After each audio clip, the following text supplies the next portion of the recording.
Hi YouTube, Juke Baser here once again. As I said, I'm going to be constantly reminding you of the 5th of October, the biggest Black History Month event in Europe. It's actually a free event. You can get your free tickets on Eventbrite. That's in Birmingham on the 5th of October. But for more information, just listen to the advert. After a huge success of the event last year, we're back. The Black History Activity Book Launch Part 2 with special guests the Royal Highness Queen Diambi of the Democratic Congo, Mfudishi, Charmaine Simpson, and Dr. Mark Wilcott. And don't forget Andrew Linder, the author of the children's activity books, will be interviewed by the host, Mandingo, Pan-Africanist Gaviite. Come and learn how great you are. Make sure you support all the vendors in the biggest African cultural market in the UK. This event will be held Saturday the 5th of October from 12 till 7 p.m. This event will be held at the Bingley Hall, 1 Hockley Circus, Hockley, Birmingham, B18 5PP. For stalls call 07896 494 056. Follow Black History Activity Books on Instagram, Facebook, and YouTube. This is a family event, so bring all the children to the Black History Activity Book Launch Part 2, the biggest Black History event in England. Get your free tickets from Eventbrite today. Now that's on the 5th of October, Birmingham, England. This is the Juke Baser channel featuring Mutabaruka on YouTube. This is the Culture Nature and RFM there with you Wednesday. You know, this is the music that is taking over. Yes. They call it Afrobeat. But you know, they a long time. Yeah, they a long time. But you know, say, sometimes it take years for certain things come round to where it's supposed to be. And this is one of them things they know, because we have played African music for a long time, and sometimes people ball say them don't really understand what them are say.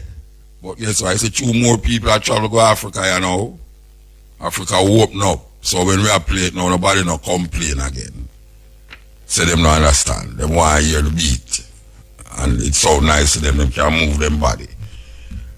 This is the Culture Nature and RFM there with you on the line. We have a bridging Gabriel Miriam, which is really the Ethiopian World Federation is having a royal banquet and children treat. So we want to talk to him about it. Blessed, give thanks. Gabriel. Yes, give thanks, my brother. How are you, man? Well, but I be up on island myself to know that there's something for us. Yeah. All right, so Charter, well, we're going to call it Charter 43. I never know, say, you did still have the Ethiopian World Federation, Charter 43. Which part it function from? So I never know. Say, still have it, that them still have it. Yes, look, I'm looking at 1975 was the time when the Isle and was of fire, hopes and green. When they went, yeah, we go to Ethiopia. No, we know the history of that, you know, but I say, I never know that it's still a function. Yes. I never know, because I don't hear nothing about it, what is happening, what them doing and all these things. I don't hear nothing about it. Well, you know, we done that program, and that's the reason we never really go further after we went to be one at a time now. It was 78, the better seller, and so I didn't at the place that location there, and we have an interview, and so we have 2 minutes. I'm never happy with that 2 minutes. So how long ago that was? How long ago that was? How long ago? Yeah, how long ago that was? Yeah, that was 78. 78? So from that time, we really kind of to really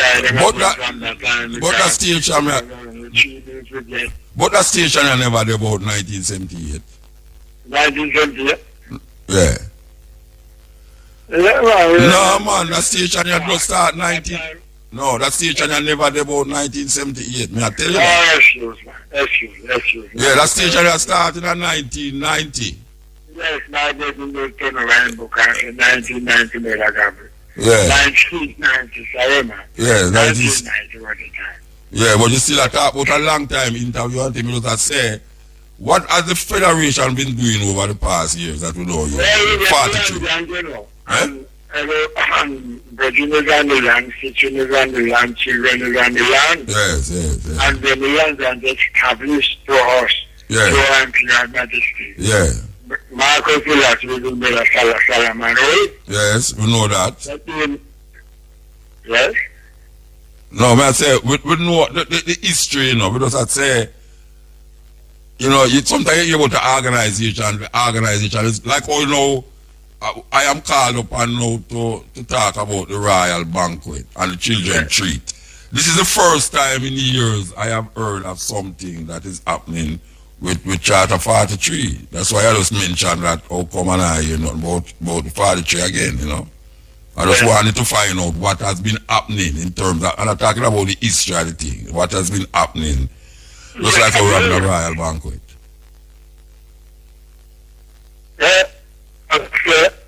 See the answer, and I ask this question, very important question.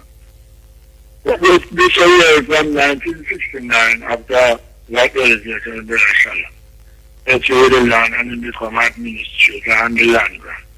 The land going on, Okay. that's 24 local. Yeah. And out of that 24 local, there's almost 16 out of a rating. Yeah. With the council in America, New York, Yeah. to get working for the locals.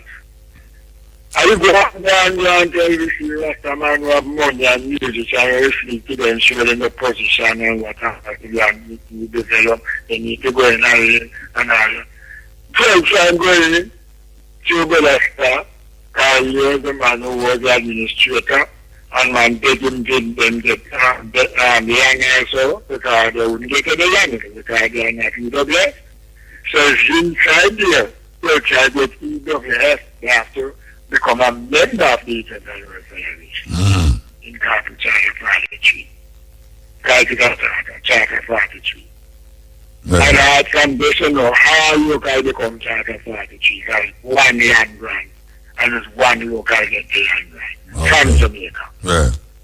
30 nuclear, Simpson 11. I'm an Ethiopian Federation, Empress Taito. So, from a dear Imperial Majesty, I like the movement so greatly that the people still feel to develop the land motor and feel to come in and live it just a few years now. Like how much one step on the land, Like how much one step on the land, Like officially. I never asked the number. Really. Never, but I can illustrate a few well that I know is there now. Until the lands of work.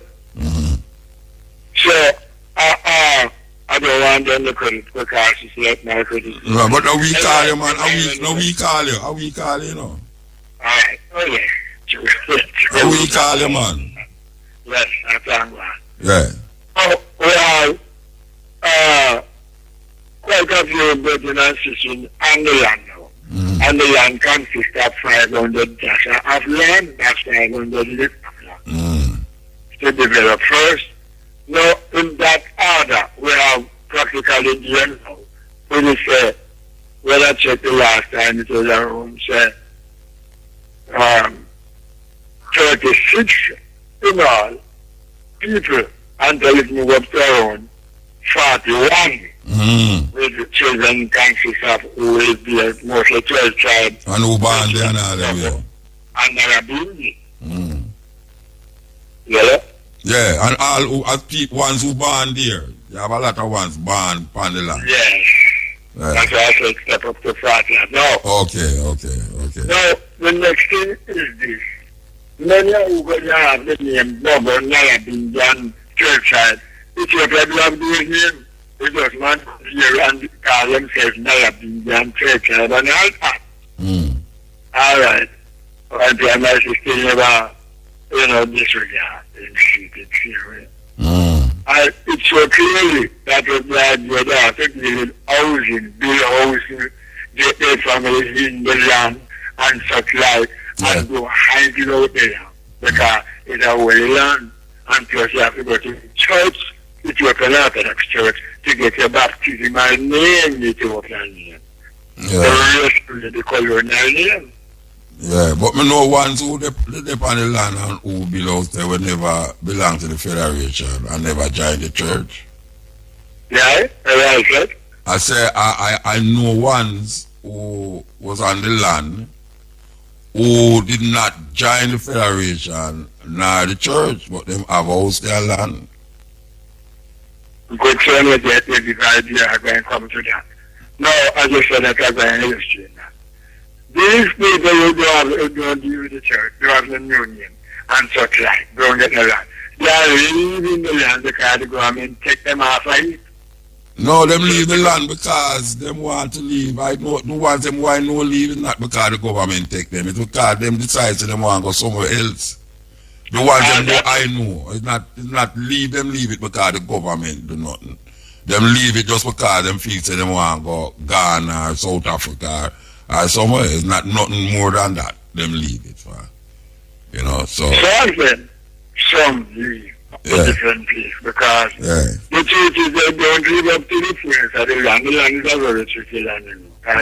It is a land that is full of willingness. It will spew you out if you don't really live up to the fullness of your one and to deal with it. That is the mystery now, you know, of the land grant settlement. Because you beat the church, as you beat His Majesty to go in and win. When you go in the land and deal with it because why? You have to cultivate the land, you have to live on the land, you have to operate love and unity fully on the land, especially in the divine way. Because it's a land of such. Yeah. And if you have that kind of quality, you find that people there, when they plant anything, it will grow. And if you at a worst too, if you know respect for each other, it works. You will sit and if you don't come out your bed. Okay. You have to learn. That is the type of land. Yeah. So that is why I want to have a show the way. And similar in Jamaica, cheap with the Rastafari and people now, it's not just Rasta beyond the normal. It's a black people who live in Africa, especially Ethiopia. Yeah. So that is the key now. If you're like that, it is a good idea. A project in Ethiopia, 2-bedroom and 3-bedroom family, I said, that when they go to Ethiopia, you can highlight Ethiopians. And you can tell Ethiopians, your residents in Jamaica, so 2 rooms you would have. Yeah, but I personally prefer other places in Africa. I choose other places in Africa.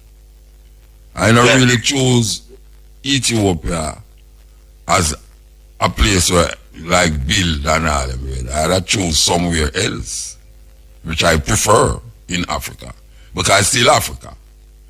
It's just that man say he want to go Ethiopia because of land grant and anything there, but in my consciousness, I prefer other places in Africa over Ethiopia. And that is the truth. Yeah. Yeah. People appreciate because Africa is Africa to me, you know. It's not from the land grant. Yeah. Then we can do so because it's your choice. It's my choice, yes. Yes. Yeah. Of choosing. How we have to step up in Ethiopia by not taking the land and die, but choosing another place like Virgin, like Agasha, 1 and 2 more Virgin and more Ruben, Kush, and after them we live here right now. All right. So tell me something now. The royal banquet where the item is keeping, this is happening in Jamaica. Yes. Under the auspices of the Charter 43. Yes. All right. What is it in aid of? Well, we decided to bring a banquet at the house like a school to market to work New Year's. Welcome at this about Happy New Year's, Ethiopia. Yes. Yes. So I decided to do it to do it last year and this year now. Okay. And we're trying to get the people to understand what is the land grant and what is Ethiopia and what is the imperial majesty. Look at the school that is here, that they are going, as students here, and all them, and teachers and so forth. Yeah, we have teachers who will go to Alpha school and teach. Plenty students who want to go to that school, but they don't get the police inside the school anymore. Yeah. Well, my daughter used to teach down there. My daughter used to teach down there. When the school today, most people don't get the police neither about the school anymore. Yeah. School and yeah. A whole lot of people don't know. A whole lot of youth don't know. Yeah. So all I know, keeping this banquet to enlighten all both children, adults, all of these type of people who is coming to the banquet and so forth. All right, tell me what we have children in the banquet. We're going to have also elders who will come and see how we deal with certain matter with the book and the constitution of the layout. For one thing, about a constitution of 500 keep it, which were the grandchildren, children, and they can read it and see what one thing I say do when they establish this constitution. The 25th of August, 1937. All right, so tell me what the banquet is. I mean, apart from the educational thing, because people go to banquet and hear banquet, they might talk about food, eating. Well, according to that same way, yeah. everything I mentioned about the Constitution. Yeah. Now the banquet is to celebrate and to speak about Ethiopia chiefly. That's why we have it, for people to come in and understand what is an Ethiopian banquet. Yes. So we have that in educational. We have to know how the Constitution was granted, how the school built there, why the imperial come to Jamaica in 1966. Yeah. And the people must have interest. Who is of his family? Yeah. Every guy and the Rastafari and who get so much destruction in Jamaica, Babylon, you know what I mean? Yeah. This deal. Yeah. You know that because they also know the issue of sorts. Yes. In 1963, no, so we want to hear, no, wait, Bridget. Bridget, we don't have the whole night in the Bridget. That's why I tell the people them what is offered at the banquet. You know, we want to know what kind of food, how they must dress. Hold on there. We want to know what kind of food, how they must dress. Yes, I'm going to do. Yeah, but if you're coming to that and going into the history again, it's not like the time going to run out. Yes. Now we have food there, all different types of food will be there. We having around 4 to 5 different types of food will be selling there. And it's not a big price because, the paper position, they are not too strong in pocket. But we try our best to put it out the best way we can. Right. But then, the proceed from that. We go also to the school and part for the W. All right. That is all right. I just that now we be having also a trophy we will be issuing to those who do great work over the years in the Rastafari administration. All right, Bridget. You understand, say, the item says a royal banquet and the people them want to find out what constitute a royal banquet. Meaning now, how the food will be served, what will be served. Are they going to have Ethiopian food? What constitute Ethiopian food? Are they going to be dressed in jacket and tie? The people want to know what constitute a royal banquet. Please stop going into the history. No, but if you're coming up to it and don't come because so tell them that. Green, gold, and red. You can wear your food that you need to do and all that. That don't stop the movement from you to dress. Okay. Just you feel and all those ways. So we know that is how you do it. All right. So what kind of food them going to serve? Because you said 4 different kind of food. When you touch a fruit part, you have rice and peas, you have vegetable in all different form of vegetable. You'll be having we don't have no chicken in it. We have other things in it, like all of that matter of veg in it. So them not going to have no Ethiopian food there? Like somebody preparing Ethiopian food? No, Algeria and what and all this? American style of food, But Why would I use the word Ethiopian food? Ethiopian food is not the same vegetable system. No, in Ethiopian food have a thing them injure and them have what? I mean, everybody know that, but you see the people them don't know that. That's why I want to know if when you come in there and you say it's an Ethiopian, you celebrate Ethiopian New Year, if you go and get Ethiopian food. Anyway, I do like fish and I do, you know. You can get all that and you choose from the type and then you have supply. Well, it's Ethiopian food now, definitely. Now, there's Ethiopian food in two ways. We have one in stew that you have different administrators in that stew. We have again one in soup also that, you know, we take a different of from the same Jamaican touch, but it's just the difference of what you put in it. Put into the Ethiopian. Like what you put in it, like what you put in it. What you put in it make it different from the Jamaican food. Well, I like to cook that milk, pumpkin, peas plenty, okra. But that a Jamaican. I have to take like I could take a arrow, I could take a cabbage, and just set up your thing the way you want to set it up. And this section is there with this one of them called this calamity, oh gosh. Alright, but I tell you something, Virgin. It's the question when I ask you. It's not me personally asking the question, you know.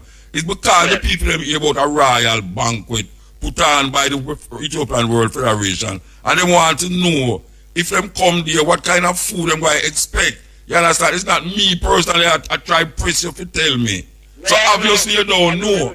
No, but obviously you don't know. So if you could have get the chef there to tell me what is it that will come in there to the banquet to get more than little touch of this and little touch of that and, you know, vegetable.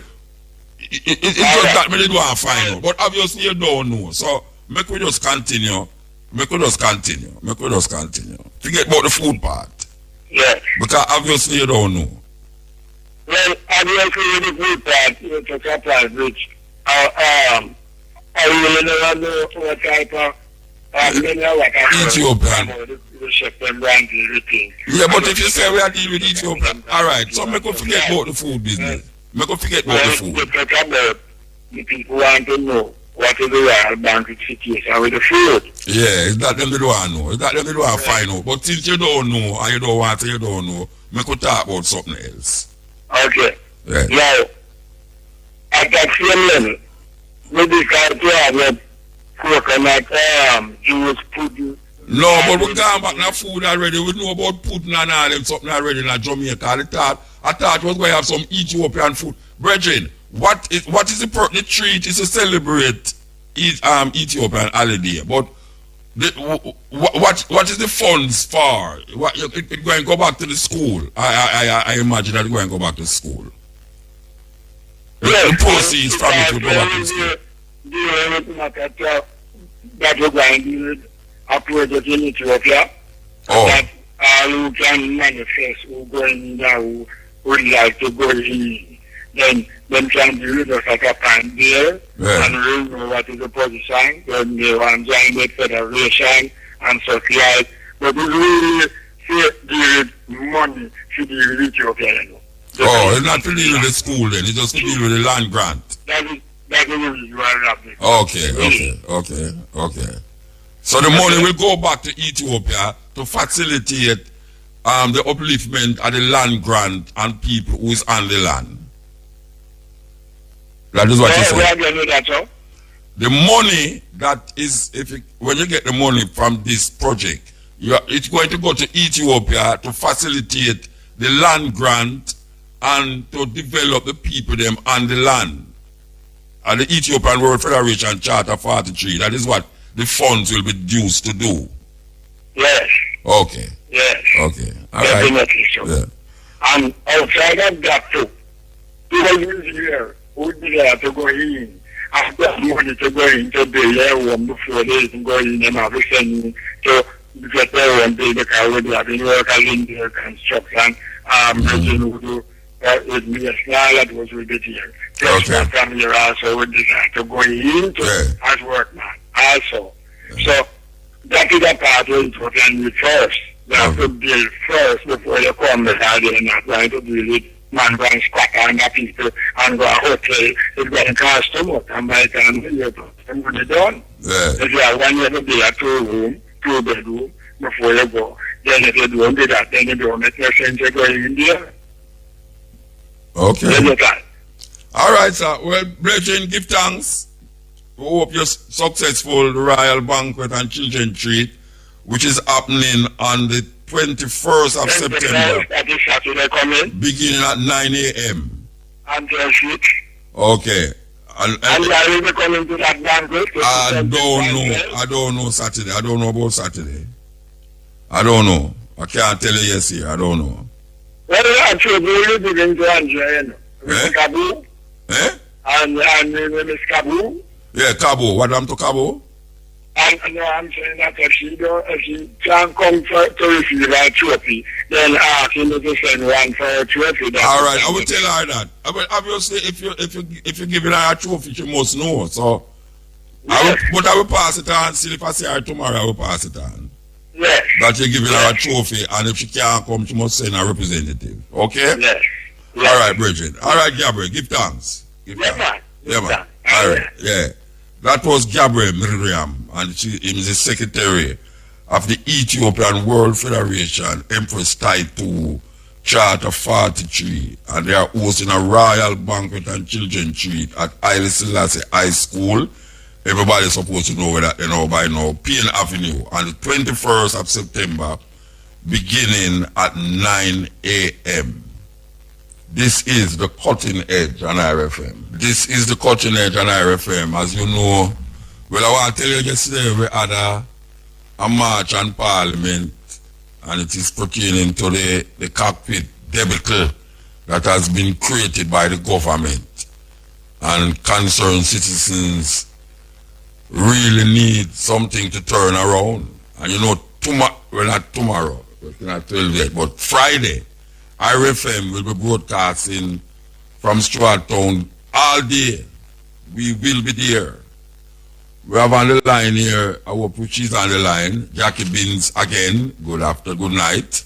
Good night, Muta. How you do? Well, I'm good enough. Well, it look like you love my program, Every week I interview you, I know you meet interview last week. I asked if you knew me. I'm meet yesterday. Yesterday? No, I meet you yesterday, but I said, no, you meet interview last week. I asked if you're related to the Beans and Greenwich Farm.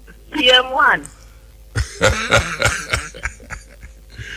Yeah, yesterday was something else, eh? Yes, it was really something else. Spring awakening, man. Yeah, we're glad to see the people them turn out and the resilience. Even the police them, even a lot of the police them will agree with the whole thing too. Whole part of the police them. Yeah.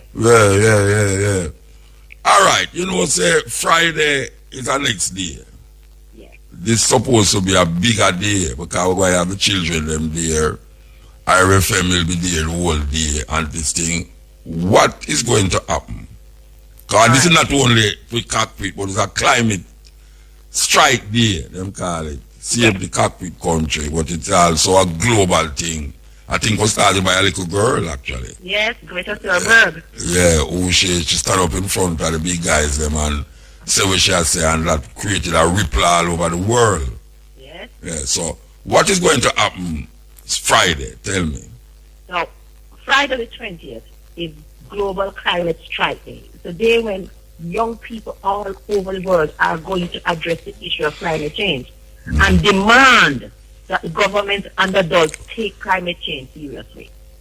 Now, here in Jamaica, we are going to host the Global Climate Strike / Cockpit Country Day. We are putting the two things together, and we are doing it in Stewarttown. And there's a reason why we're doing it in Stewarttown.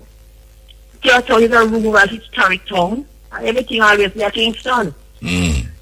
Stewarttown is also in the heart of SML 173, which is proposed for mining. Yes. And it's a historic town. So we thought we would converge on that town to bring attention to the whole thing, yes. Water issues, the Darnock Riverhead, yes. bauxite mining, Gibraltar, Madras is nearby, yeah. the area up for mining. Westwood High School is there. York Castle nearby, St. Hilda's nearby, all these schools, and they'll be coming together. Yes. Mota, would you believe that the littlest of babies are excited to come out on Friday? Of course. Even the basic school kids are excited. Of course. Yes. That is how it's supposed to be. That is how it's supposed to be. Yes. All right, make I ask you something. Because people want to know, say, coming from Kingston, how you get to Stuart Town? All right. I hope I go and give you the direction that the little girl said, go by big tree, All right. Listen, from Kingston, if you're coming by the North Coast Highway, you come all the way to Discovery Bay, and at Discovery Bay, you make a left, drive up the hill all the way to Brownstown. Okay. In Brownstown, you keep to the right by the little roundabout, down past the police station, past Jamaica National, and continue straight to Stewartown. Can't miss it. All right, make I ask you something. Because I don't know if I wrong or something, but I remember going to Stewartown and I got, Duncan Square, the clock there, and you turn left, go up the hill there. Okay, you go to Duncan's, right? That carry to Stewartown? I'm not Stewartown minute go. Yes, you might have gone to Stewartown, but you don't have to turn at Discovery Bay, but it's shorter. No. What may I say? No, me just ask something. Like, is there a way to reach Stewartown from, it's when you're going to Duncan and you reach the clock, the square, Duncan Square. Make a left. You make a left, like where you go up to some KNPs. Yes.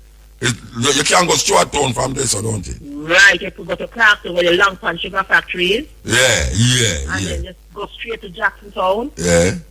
Veer left straight there, so where the Jacksontown tax office. But that is a longer distance, though. That's a longer distance? Yes, if you're coming from Kingston. So if you're coming from Kingston, you go by Discovery. Discovery Bay, alright, like you go Brownstown. Right. But if you're coming from Montego Bay way, you come Duncan's, come up, and go that road. Alright, so you say, if you're coming from Kingston, you go to Discovery, drive through the highway, go through... Make a left at Discovery Bay. Go to, Discovery Bay, go up the hill, till you reach Brownstown.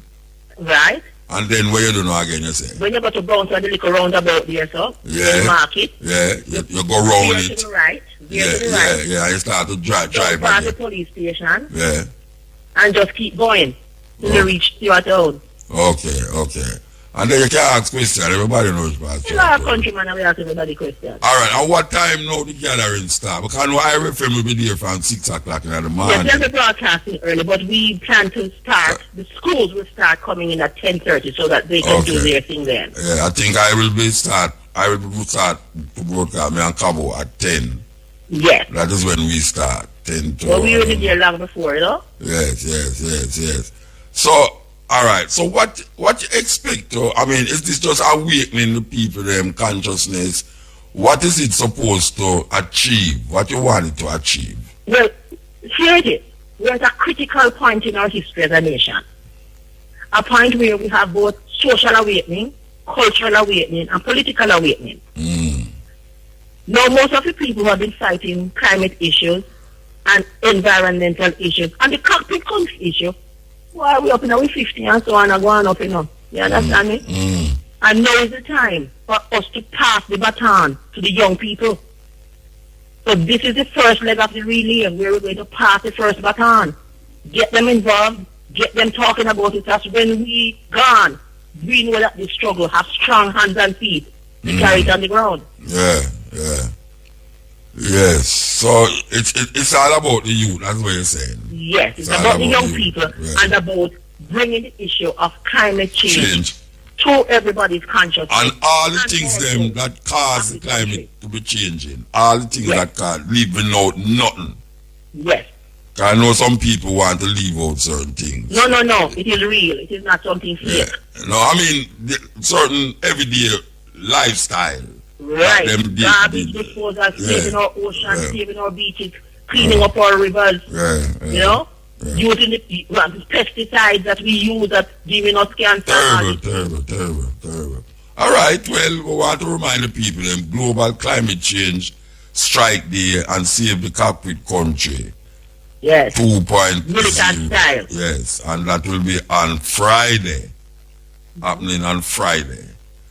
And 20th. you want a contact number, you call 876-891-9664. And then when I ask for you? Yes, I'm ready to answer. Night idea. All right. And we know what people still going to ask about the direction. And it's online on the Cockpit Warriors page too. All right. You have a Cockpit Warrior page? Yes. Okay. All right. Cockpit Country Warriors. You can get all the information on that page. All right, Miss Beans. Give thanks. Give thanks, Muta. Blessings. Yeah, man. Harry. Yes, as we say, this is something serious. Get involved. Get involved. You have to get involved. All the people them who talk about this and this and this and that. This is your chance now to get involved in something that is valuable to the nation. We are talking about the Cockpit country. Remember the Jonko Mountains? And them designated a heritage site, the Jonko Mountains there. Yes, they call it Jonko Mountain, and you have a place there named Kunu Pass. I remember me and my grandson take a trip there through Kunu Pass. I think it's about 6 miles through the hill we walk, we reach down in a place, a little town named Friday. I never know say how the place there exists. But may I tell you, it's the most it's the most, I never want to describe it because we go so much places in the world, you know, and me remember every place where imprinting on my mind when I go, when I say, well, that place is sweet. Well, I can tell you something now. Anyone I don't know will ever think about the Garden of Eden and how it stay and how it look. You want to go in Kunu Pass, and when you reach in the Jonko Mountain, which is like Blue Mountain and Jonko Mountain converge, that is where you find say this is how the Garden of Eden must have looked. Excuse me, but I have never seen somewhere like that in my life. And I have been to many places in my life. And I'm telling you, I have never seen somewhere like that. And I was told a very serious story too. I was shown a spot where a whole heap of we have here have heard the thing. Can't catch Kwaku, you catch him shot. And it was a serious thing. The British was running down Kwaku. And him shot each and one of the each is what I go on there, so. Him shot each and one of the three of them. And that is how the story come up, say you can't catch Kwaku, you catch him shot. But may I tell you, man, when you're inside of that mountain range, man, it's something else. I think everybody should have take a journey through this. So I don't know, them still have that pass, Kwaku, where Kwaku venture, but that is where it comes through St. Thomas to Portland, end up in a Portland. And in a place named Friday. A little town named Friday. Believe you me. Just over. Road is sweet. Sweet. Kunu Pass. Sweet. Yes, this is the Cutting Edge on RFM. We're there with you. I go through the pieces. Here we go. Here, saying I stand strong. Very, very strong. We have to stand strong too, you know. The battle is raging all across the globe. Something is happening bright for Africa, but in order to get bright, it have to get so dark that people just give up hope. But we will not give up any hope. No, we not give up no hope. I am coming from a generation of hopes. A generation of hopes I am coming from. So, Africa is burning.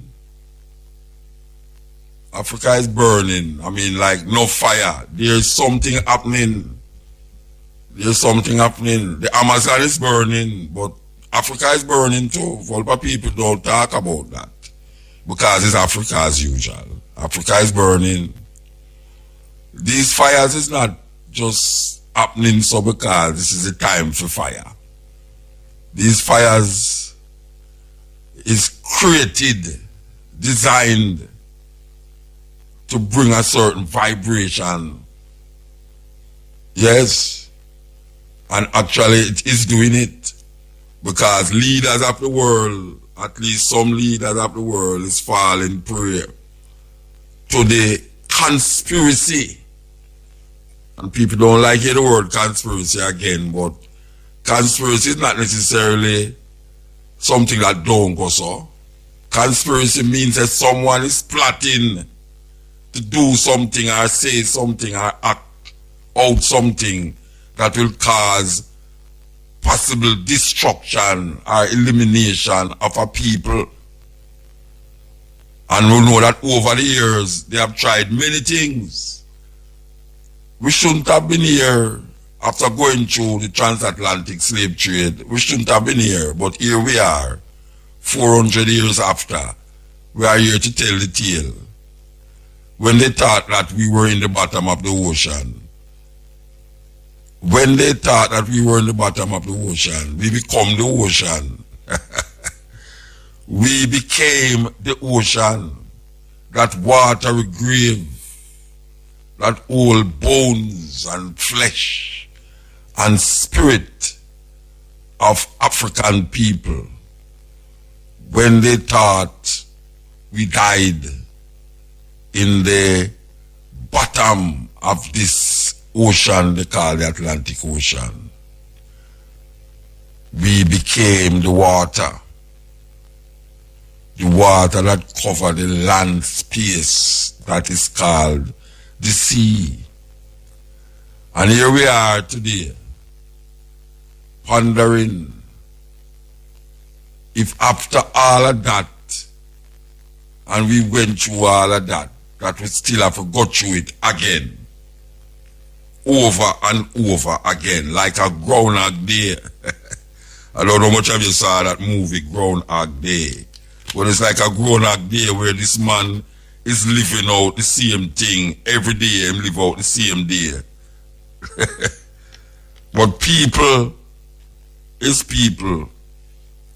And some people need a little jolt. And sometimes even a lightning bolt to awaken them conscience and them consciousness. Because we're living in a state of shock. And when we say shock, we are talking about the shock bring us to a traumatic crossroad. And when we look down the road, we say trauma, and we look up the road, we say trauma. But we should keep your head straight ahead. That's where we should keep your head straight. Because we're not taking our eyes off the prize. And the prize is redemption and liberation for African people all over the globe. And we who is awakened to this consciousness must keep the fire burning. We're not going to ask where the warrior gone and all these things, because we know some of them gone. Some of them gone. Some of them are reach over the other side of the track. But there are a lot of us who will not give up. We will fight if it is necessary, because we are confident in the victory of good over evil. And there's a lot of evil going around. Enough to feed everybody and live overs. But we, whose brain is not washed, we who recognize that we're not going to put our brain in the oppressor hands. We who recognize that the oppressors have genetically modified some of our brothers and sisters to become like them and to facilitate the evil that they perpetuate. They now use our brothers and sisters who are genetically modified to perpetuate the evil against themselves and us. But we believe in the victory of good over evil. And no matter how it look like the tunnel not have no opening at the other side, we know that the tunnel have an opening. And we will continue to walk through that tunnel because we know that there's a brighter day coming, and it's coming quicker than we expected, especially now that we see all of these stepping up of consciousness and stepping up of the fight against good. And just like how the fight against good is stepping up, so the good, the fight for good is also stepping up. And we declare that Africa must be free by any means necessary. And that is a cry that has been going on for long. But even now, more than ever, we say that Africa must be free by any means necessary, no matter what they want to say about this liberation process. We know and we understand that we come to liberate all the African who is not slave, and the African them who think them is still slave, we still have to free them too. Because we have to free ourselves first. Slave cannot free slave. Slave cannot free slave. We know that without a doubt. Slave can't free slave. You have to free yourself first and then free the slave. This is the Cutting Edge on RFM. Here we go. We have not always found comfort in killers.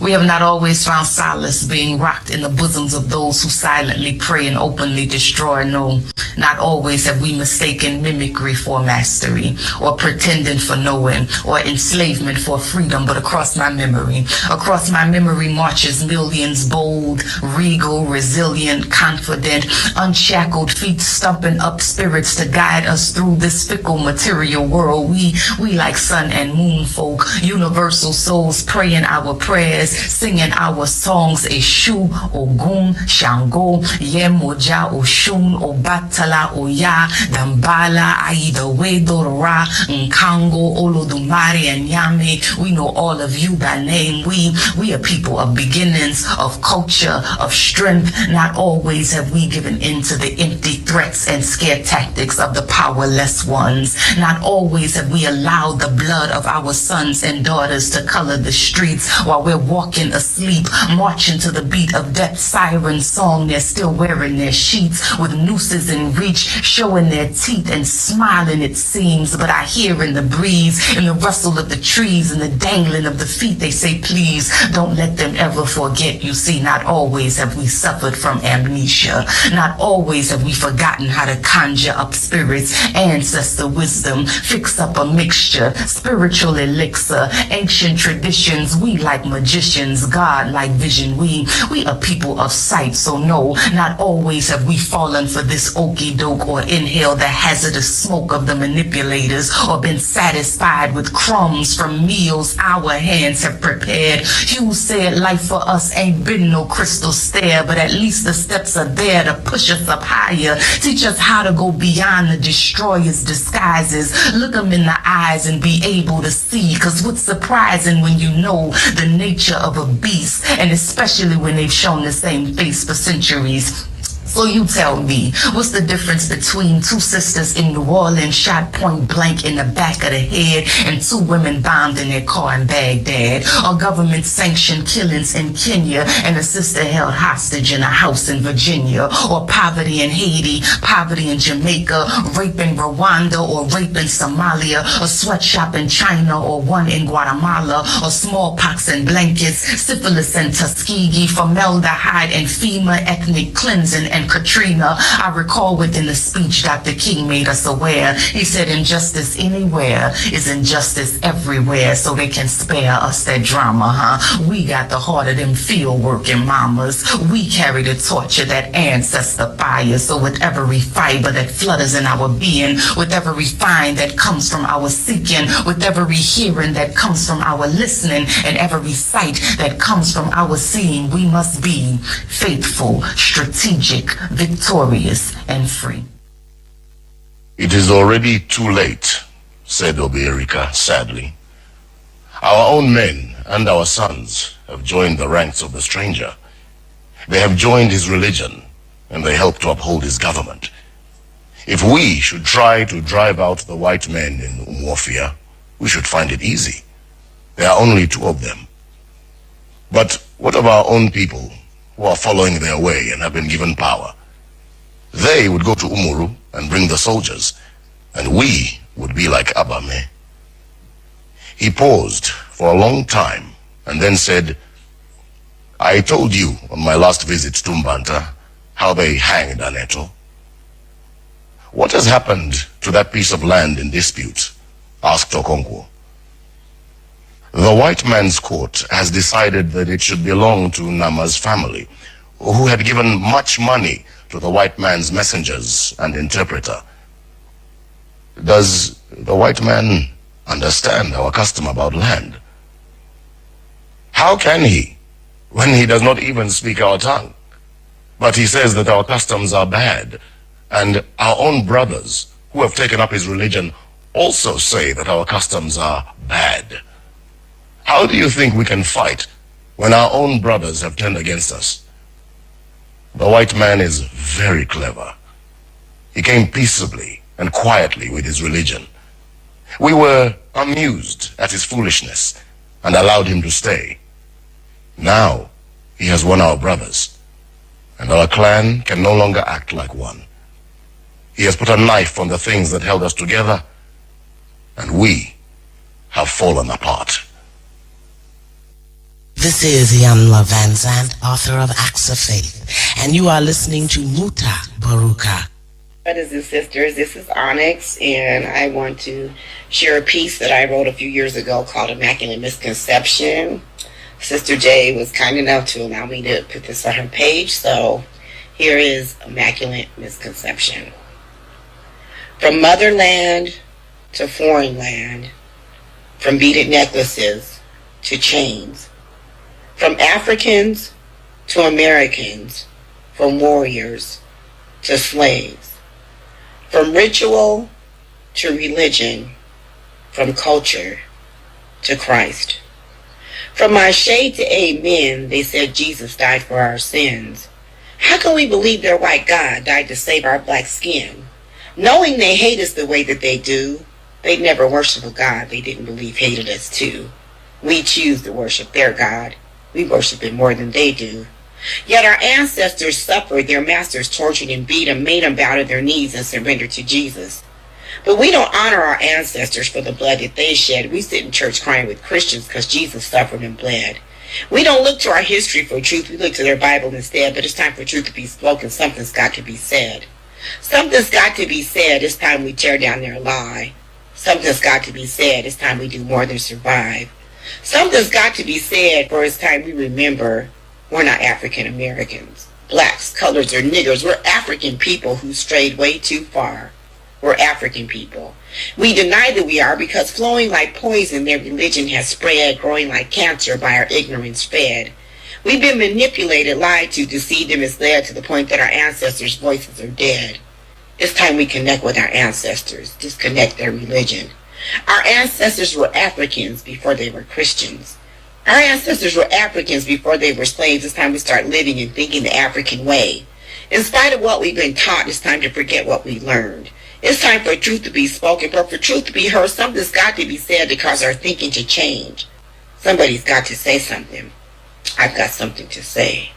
Before Adam and Eve, before Abel and Cain, long before Noah's Ark, before the floods and the rains, before Abraham, Isaac, Moses, Joseph, and Jacob, before Samson, Delilah, Goliath, and David, before the prodigal son returned to his home, before the children of Israel for 40 years roamed, before resurrection, redemption, rebirth, and religion, before Christians created chaos and division, before a biblical fairy tale was accepted as true, before the Testament old, before a Testament new, there was Osar and Aset, Heteru, Gab, and Sebek, Heru, Seker, Tahudi, Amen, Herikahudi, and Ma'at were the principles guiding our ancestors' lives.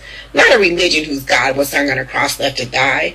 Our ancestors listened to spirit, and by spirit were led. Not by a book trimmed in gold, words of Christ written in red. Our ancestors walked in and lived in a spiritual dimension beyond Jesus Christ's understanding or their God's comprehension. By the time a virgin named Mary gave birth to a Savior named Jesus, our ancestors had constructed the Sphinx and built the pyramids of Egypt. Then white folks stole us and sold us and told us, surrender. They called us unworthy, called us ungodly sinners. They told us our God was a heathen and we practiced a pagan religion. Their God commanded they practice a form of cannibalism. Taking Holy Communion in remembrance of his death, they drink their God's blood. They ate their God's flesh. They arrested innocent women, put them in prison, charged them with crimes they'd never committed. In the name of their pagan religion, they told lies so convincing when they put these women on trial, no one would defend them. These women healed those who were sick before modern medicine existed through a method of healing which we call holistic. Yet these daughters and wives and mothers of children were unjustly tried and unjustly sentenced. And it was the Christians who preached thou shalt not bear false witness, who falsely accused them and convicted them as witches. It was the Christians who judged them and sentenced them to die. It was Christians who tied them to stakes and burned them alive. It was Christians who said they were evil and followers of Satan. It was the Christians who murdered those women in Salem. And the same Christian who started the witch hunt crusades wrote the Bible they lived by. His name was King James, meaning the God of the Christians allowed his words to be written by hands washed in the blood of innocent women. And in this Bible we trust that never acknowledges us. Not from the first word in Genesis to the last word in Revelations does their Bible mention our people, our history, our nation. Not one chapter, one verse, not one scripture, one sentence. So how could their God have created Africans in his image? Because if their Bible is true, Africans never existed. Their Bible says by his power, Jesus raised up the dead. Their Bible says by his power, 5,000 people were fed. Their Bible says by his power, Jesus turned water to wine. He healed those who were crippled, gave sight to the blind. By his power, he opened deaf ears and the mute may speak. But where does it say by his power, he unshackled our ancestors' feet? Where does it say by his power that he set our ancestors free? Where does it explain why his power still ain't set us free? We're not free as a people because we're still believing their life. They don't need to shackle our feet. Their religion has shackled our minds. I don't care what you believe. They believe in a God with white skin. And if it's their God that you're serving, it makes no difference to them whether we're saved or we're slaves. It really don't matter. Because in their minds, we're still serving a white man as our master. So if you believe you're a Christian, if you believe John 3:16, if you believe their God is your God and his death set you free, then why did your God perform miracles if the children of Israel never even attempted to free your African people? Why did your God curse the Egyptians and take their riches away and let the Christians get wealthy selling your ancestors as slaves? If their God, who's your God, loved you so much he died, then explain this to me. Tell me why your God freed the children of Israel from slavery by killing all.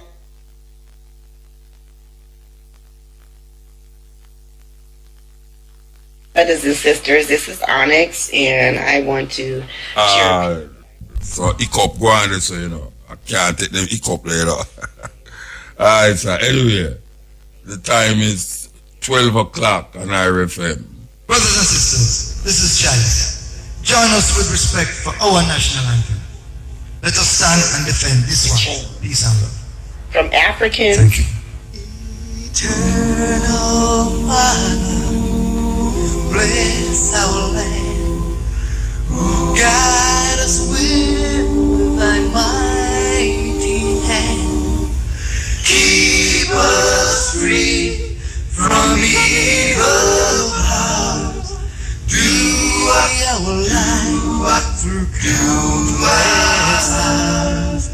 To our leaders, great defenders, pray true wisdom from above. Justice, justice, true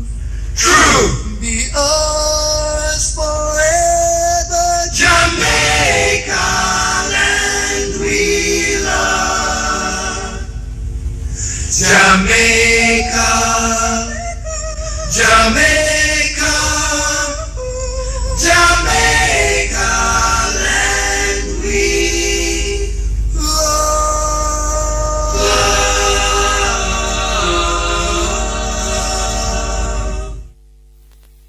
RFM, number one reggae station in the whole wide world, in Nigeria.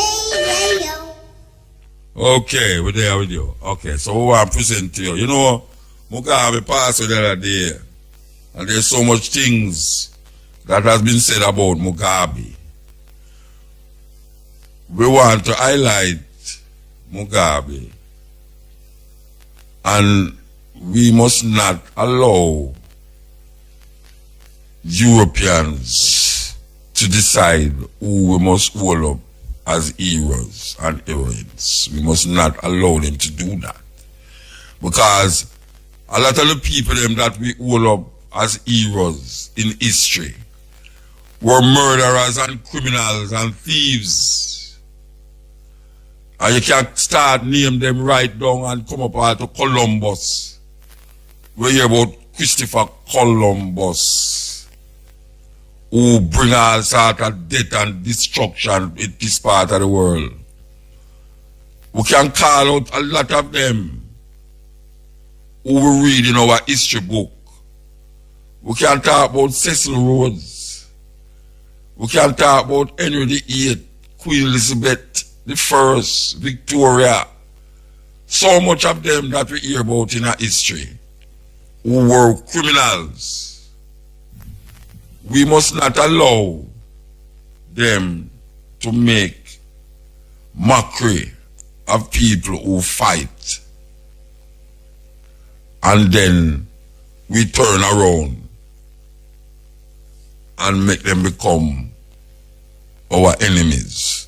Because we know what them do. It's very difficult to believe them. Look at the war in Iraq. Look what they have done to Iraq.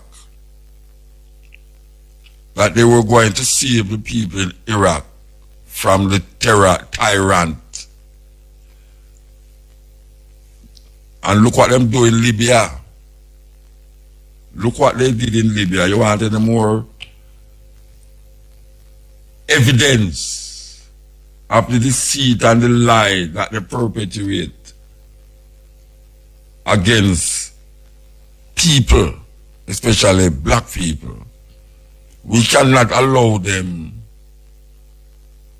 to make decisions for us about who we must hold up and who we must let down. We want to play this. And make us see if we can get it straight here. Make us see if we can get it straight, because we want to get it straight. We want the people to hear it. Make us see how it's going to go. Okay.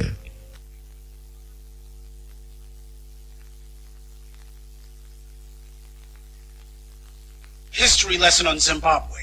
White supremacy came to Zimbabwe starting with the genocidal lunatic Cecil Rhodes. The country was then renamed Rhodesia. As usual, white power attempting to erase a people by trying to rename them, since names link us to a specific time, place, and culture. About the only thing that remains of Cecil Rhodes today is the so-called Rhodes Scholarship. Many presidents and so-called white liberals have gotten it and are proud of it. The Zimbabwean people did to Cecil Rhodes what all Africans do. They fought him until they won. But, as so often happened, after the Europeans lost power, they may have lost the war, but they won the peace. In Uganda, the British installed Idi Amin to be their puppet and protect their interest, which he did, until he eventually became more willful than they were willing to allow. He tossed out the Asians and denounced the whites. They've claimed, with hardly any evidence, that he murdered thousands, hundreds of thousands, possibly millions. Of course, not a single word of this is true, but it's been repeated so often that people have bought into it. In Kenya, the Brits had no problem letting their hand-picked puppet, Daniel Moi, run things for over 20 years. And when the people eventually barred him from running again, he passed the torch, or rather the knife, to yet another white stooge, Mwai Kibaki. I don't think I have to tell you that South Africa's first black president was himself handpicked by the very whites whom his so-called Truth Commission has arbitrarily decided to exempt from any and all prosecutions. Anyway, Robert Mugabe was a good little white boy for a while, doing as he was told, securing and protecting white interests. He killed anyone who threatened his rule, and the Brits had no problem with it. After all, he didn't touch the land they had stolen, nor was he interfering with their stealing Zimbabwe's minerals. They loved Mugabe back then. Ah, but they're singing a different song now. To hear the good white folks tell the story today, they sound like the police chief in the movie Casablanca, simply shocked to learn that Mugabe had committed ghastly acts of violence against people back when they were giving him praise and adulation. The knighthood, Foreign Secretary, do you believe he should be stripped of his knighthood? Well, I was horrified to find out that Robert Mugabe had a knighthood. You didn't know? I didn't know that he was Sir Robert Mugabe. You became Foreign Secretary without knowing that. Just on the knighthood, Douglas heard you were Foreign Secretary when he was given the knighthood, I think. I think not. You were in the government when he was given the knighthood. 94? What were you in 94? I was Foreign Secretary. That was when he was given his knighthood. Not by well, I must plead total amnesia, not by me, and not, I think, by the British government. But who else can give him a knighthood except the British government? I simply do not know the answer to that. But what I was going to raise was that he was known when he got that knighthood, whoever gave it to him, the British government or I can't think of any other government that could give it to him. It was known already by then that he'd massacred 20,000 people in Matabeleland with North Korean trained armies in the 80s. Why was he ever given a knighthood? He hosted a Commonwealth conference, and conceivably it might have been in recognition of that. The Queen went there. He was, I don't say in good standing, he was a member of the Commonwealth alongside a lot of other people. Of course you did. That's right. Robert Mugabe is actually Sir Robert Mugabe, a knight of the British Empire. So, if Mugabe was a loyal wannabe white boy, what changed? Under immense pressure from the African people, he eventually became dissatisfied with being the whites' lackey and decided to start taking back his people's land. This is where the British and the Americans declared war on him. The main cheerleaders against Mugabe has been the BBC, the British news outlet through whom the world has gotten its news about Zimbabwe for the last 30 years. They've accused him of everything but the Jewish Holocaust. Until Mugabe started reclaiming the land, that same BBC wrote nothing but glowing reports about him for over 25 years. But the instant he started taking back the land, they've had nothing but scorn. In order to make it clear how evil Mugabe is, the white media decided to manufacture a hero in their little drama. They chose the MDC, the so-called Movement for Democratic Change. The MDC was started in the late 1990s, back when Mugabe was still carrying water for the whites. The MDC didn't want whites out of power. They just wanted the money the whites had been giving to Mugabe to be given to them instead. The whites at first ignored the MDC, and the MDC couldn't get their candidates elected dog catcher. They had no money and no media support. But when Mugabe started reclaiming the land for his people, all of a sudden the whites started pumping cash into the MDC like crazy. The BBC decided these guys would be presented to the world as heroes fighting against an evil dictator. Of course, they never tell anyone that the only thing the MDC is fighting for is for whites to keep the land they've stolen. No economic policy, no agricultural policy, no educational policies. The MDC's entire political platform can be summed up in 7 words. Don't touch the land the whites stole. Mugabe is called a racist, but the BBC never once has shown the world just who the men who run the MDC are. Men like Ian Kay, a domestic terrorist charged with numerous counts of inciting violence. And this guy is a member of the MDC and is now a Zimbabwean parliamentarian. In a country where whites are only 1% of the population, how is it possible that this guy can be a member of the parliament? because he's one of the racist white thugs who was running the place during colonialism. He's used the money he stole to engineer a place for himself in the government of a country he shouldn't even be in. Idiots like Morgan Chirangi are only puppets. It's bastards like Kay who actually run the MDC. Chirangi does what they say.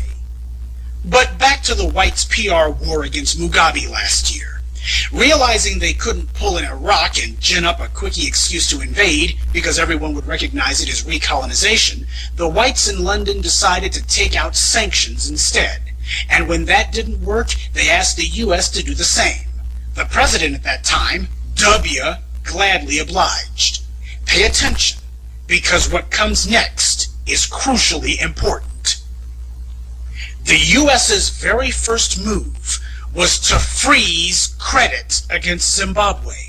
I'm sure you've heard the term credit freeze the last 10 months. It's a credit freeze by the World Banks that has brought the U.S. to its knees, destroyed the housing market, and caused a global economic catastrophe. I highlight that so you can understand how important credit is to a national economy, even the U.S.'s. The U.S. still has working farms, working factories, and a service sector, but credit alone has caused nearly 10% unemployment in only a few months. This is what the Brits and Americans did to a country with nowhere near the financial resilience of the United States. This was when Zimbabwe's economic troubles started, not during the land reclamation. Neither the BBC nor any other part of the white media has told this story. But you're about to hear it now. They instead talk about Zimbabwe's economic woes, and they always talk about the whites being forced off the land they stole. Check it out for yourself. Whenever Zimbabwe is mentioned, without exception, the article or news broadcast will talk about supersonic inflation and then immediately talk about the poor, downtrodden whites who the mean old Mugabe is pushing off the land. This is done in order to create a false association in your mind between Zimbabwe's economic problems and whites being evicted from the land they stole, even though Zimbabwe's problems are not at all related to the land reclamation program, rather the freezing of credit, financial assistance, and assets carried out by the U.S. on the behalf of Britain. They also keep talking about the farms, like the whites are just Farmer Joe working to feed the Africans. Let's get one thing straight. The Africans were no better off food-wise before Mugabe started taking the land back. The main people who benefited from the white so-called farmers in Zimbabwe were the whites in South Africa. The Africans have never had full bellies off of whites owning the farmland. But that's the way propaganda works. They want you to think that reclaiming the land has caused massive starvation, when it hasn't. The sanctions have hurt Zimbabwe, not land reclamation. And the BBC is not a neutral observer in all this. They are a zealous advocate for the whites. As far as the BBC is concerned, hey, we stole that land fair and square. Now, how is it that they can get away with these lies? Because we, as black people, do not ask about it. This is why the white media will do interviews with the bootlicks in the MDC, but nobody thinks it strange that not one member of Mugabe's government has been interviewed. In fact, W took out sanctions against Mugabe more strident than anything he ever did against Iran or Iraq. Neither Mugabe nor any member of his government or anyone seeking to advocate on their behalf financially can enter the U.S. Think about that.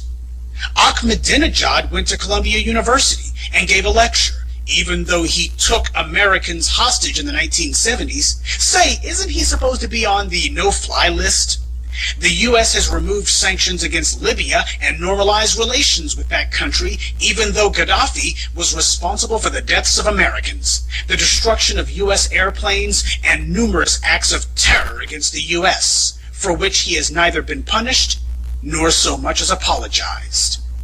But Robert Mugabe, who has not committed an act of terror against the U.S., not supported anyone who has not even spoken in defense of anyone who has committed terror against the U.S., has sanctions put on him. So why is he on a terror watch list? Why can't he enter the United States? When Mugabe won the last election, the whites realized he was going to finally go ahead and toss them all out. That's why we saw the fake outrage from them last year. They tried to go to the African Union, figuring that because they had created the African Union and had most of its members on strings, that it would be a simple matter to get the poor Africans to denounce Mugabe. And after that, they would get the Africans to authorize the Brits to send in the Marines. Of course, it didn't happen that way. The AU rejected what was an obvious attempt at recolonization. So, the whites went running to the UN instead, figuring they would get their way there. But Mugabe had already shored up his political support on the UN through the alliances he built with China, who, as a permanent member of the UN Security Council, has veto power. And Russia also joined China in vetoing the Brits' plan to move forward with military action against Mugabe. The whites howled and screamed about it. How corrupt the UN is, because one vote is all it takes to derail the whites' well-laid plans. But those same whites have no problem when the US is the only Security Council member to vote against condemning Israel for its violence against the Palestinians, or when the US votes against a resolution condemning racism. Zimbabwe is a small, poor, weak country. But even so, Mugabe has outfought and outthought the Euro clowns every step of the way. It just goes to show, anyone who says you can't beat the whites at their own game never tried. This is why the white media can't get enough of hating the man. To them, he's like O.J. Simpson times a million. Every day they see him, they have to look at a black man who has shown the world that whites can be kicked around, punched around, beat around, thrown off the land they stole, forced to give back the money they robbed the world of, and that if the non-white world bands together, even the U.S. can't do a damn thing about it. It is the single most dangerous example of defiance toward white power that the modern world has ever seen. But most blacks don't even know that it happened. What happened to Africa under white rule was the same thing you see today, a relentless PR war to convince the world the Africans were primitive savages and they'd be better off with whites in charge. They can't force the issue, so they need to use the last bastion of white power, the media, to fool people into coming to that conclusion on their own. This is why they cannot allow Mugabe's people into the country, why no reporters will talk to him, and why they must demonize him day and night. Mugabe represents the greatest threat to white power the world has ever seen in the modern age. He's no Nelson Mandela, no stooge. He's a man, a black man, standing on his own 2 feet. No, I don't forgive the thousands of lives Mugabe took, but as it stands, he is fighting for the right thing now. I wouldn't build him any monuments, nor would I praise him. But it's not Mugabe I care about. It's Africa. So I support what he's doing. Because it's way past time somebody had the guts to. This is why President Obama extended, yes, you heard me right, extended the sanctions W took out against Zimbabwe. That's right. Obama is carrying out the whites' orders. And he has no problem letting Zimbabwe's government leaders into the country just so long as they're leaders that the whites approve of. If the whites were really so concerned about electoral fraud and election-related violence in Africa, why haven't they said a word about Kenya? Because at the same time we saw whites working themselves into a lather because some white troublemakers said their votes didn't get counted, in Nairobi, the British-backed dictator was busy killing over 1,000 of his fellow Kenyans and displacing tens of thousands more. Just so you know, even the most outrageous death tolls Mugabe has been accused of in 2008 only came to 130 at most. And that's from the opposition party, who I'm sure had no incentive to lie. All the world press talked about the real massacre going on in Kenya, the real barbarity taking place by the British hand-picked stooge in Nairobi. But for some reason the BBC didn't hear a word about it. The British government didn't go to the African Union and demand that their hand-picked puppet Kibaki be denounced, and they sure as hell didn't go to the UN either. 2 disputed elections, claims of governmental violence in both cases, but 1 saw the death toll reach astronomical heights, while in the other case the casualties were negligible. Yet who did the whites choose to go after? See, it's never been about land or human rights. Since when have the Euro clowns ever cared about that anyway? It's always been about supporting and maintaining white power. Mugabe has shown the world that even the poorest of nations can overthrow white control if they have leaders committed to it. Every African on the planet needs to be watching this one. Mugabe, regardless of his faults, is showing us the way. And for that, we should support him. Yeah, this is the Continental Irish film. You know, that little documentary there was a while back, but it is very insightful. And that is part of the whole process of education, because you will never hear that side from mainstream TV or radio, because nobody wants to touch that aspect of the thing. But this is the cutting edge. This is the cutting edge. I know I was talking to a young politician today, and him go on to tell me how him come to make the change. And I'm trying to show him, say, look here, as many people come with the same argument that you have now, and feel say if you go in one of the party, then you can make a change. But it's not really there. People them want to change is the system. Because it's really the system from them time there until now still invade with privacy. And the privacy is with mine. It invade with mine to the point where we're living it out and feel say that is our reality. And it is not our reality. They have created an illusion, and we sup up to the illusion and believe that this is reality. So him feels him can't change, and him is going to be the change.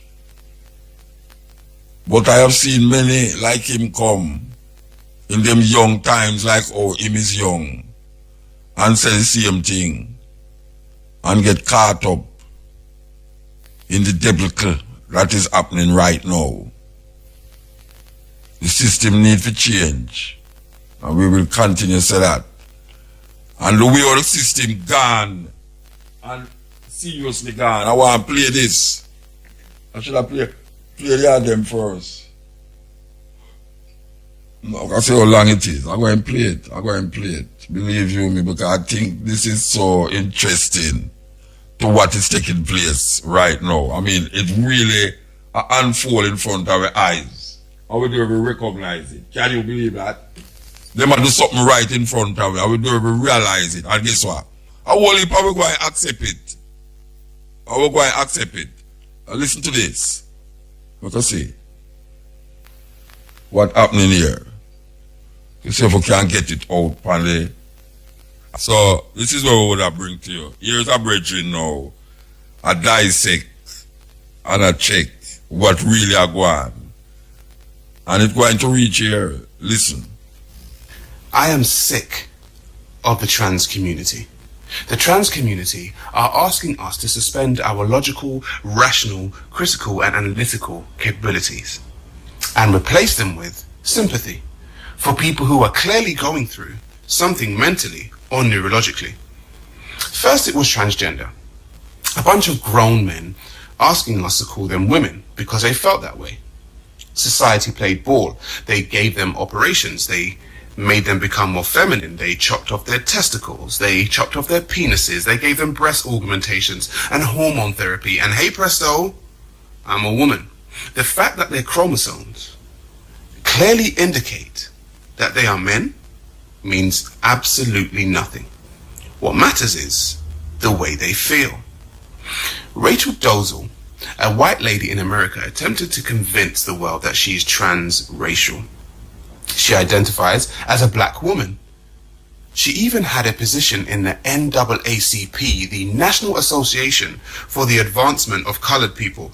A white woman convinced herself and the rest of the world that she's black, and she went to work in a black organization. The fact that her genetics indicate that she's European means absolutely nothing. What matters is the way she feels. Now here comes Trans Age, Emil Rattleband, a 70-year-old man who is now asking the court to change the date on his birth certificate because he feels more in his 40s. The amount of times that the Earth has orbited the Sun while he's been alive means absolutely nothing. What matters is how he feels. Now here comes Trans-able. People who feel like they should have been disabled. Some of them even try to cut off their limbs and cause themselves harm just to feel disabled. The fact that they are perfectly healthy means absolutely nothing. What matters is the way they feel. Transracial, trans age, and transgender. What's next? Now, before I get called all kinds of phobics, I will say this. Every human on this planet deserves their human rights. I do not wish to kill, harm, enslave, or maim the trans community. But what I am asking is for the trans community to stop the bullshit. Because if you feel this way, that doesn't mean that we should also see you this way. I see myself as handsome. However, if I went to court to force through a motion that all that look at me should call me handsome, well, that's just plain arrogant and egotistical. I'm entitled to my feelings, as are you. But your feelings are about yourself. They should not be my concern. They are your concern. What trans people are asking us to do is to see them the way they see themselves. It's perception. And perceptions are subjective and not objective. Your perception is not our perception. And we are not obligated to call you the thing that you wish to be called. Now, what does the future look like? In my opinion, if we continue along these lines, there will be such blurred lines that we will reach the point of no return. I want us to be very careful because we are raising a generation of very smart young people. And if an adult can identify as a younger person, then the time will come when that younger person now wants to identify as an adult. And hey presto, we will have parents that are now younger than their actual children. The actress Charlize Theron is raising her adopted boy as a girl. She stated that at 3 years old, he said to her, "I'm not a boy."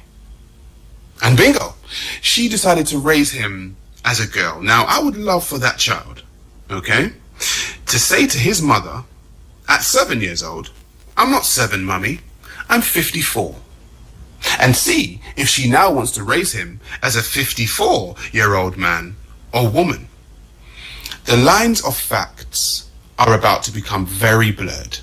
And apparently, we, the rational thinking public, will be wrong for speaking about the descending madness. There will come a time where a grown man that identifies as a child and a child that identifies as an adult will engage in a relationship. And the words child molester and pedophilia will not be enough because they will be drowned out by I identify as and could you use the proper pronoun?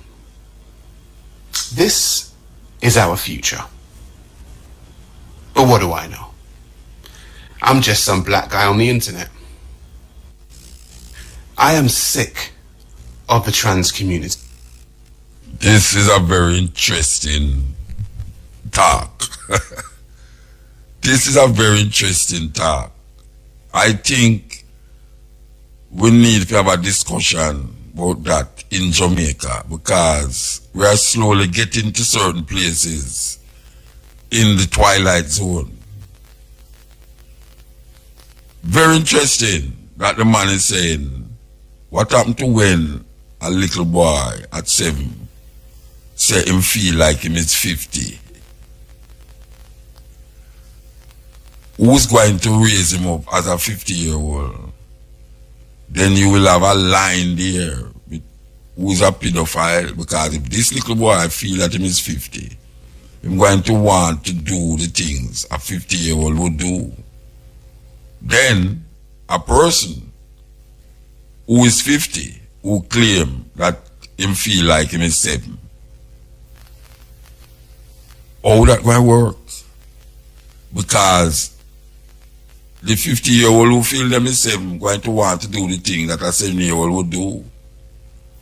So if a 7-year-old is feeling like 50 and want to do what a 50-year-old would do, and a 50-year-old is feeling like 7 and want to do what a 7-year-old would do, wow, that is something to think about. This is the cutting edge. Tell you if you watch your BS, this is the cutting edge on RFM. Yes, EL. Yes, sir. Yellow. Blessed man. Yeah, greetings, Shango, and greetings to all great people of the sacred planet. Yeah, man, give thanks. Yeah, alright. So, from a time we would have loved to get a further update on Jesse Gender. I don't hear from him. I don't hear him saying, go California. They left Jamaica now. Eh? They left Jamaica now. I don't know. I don't hear from him. But when I talk to him on the radio, him tell me that head for California.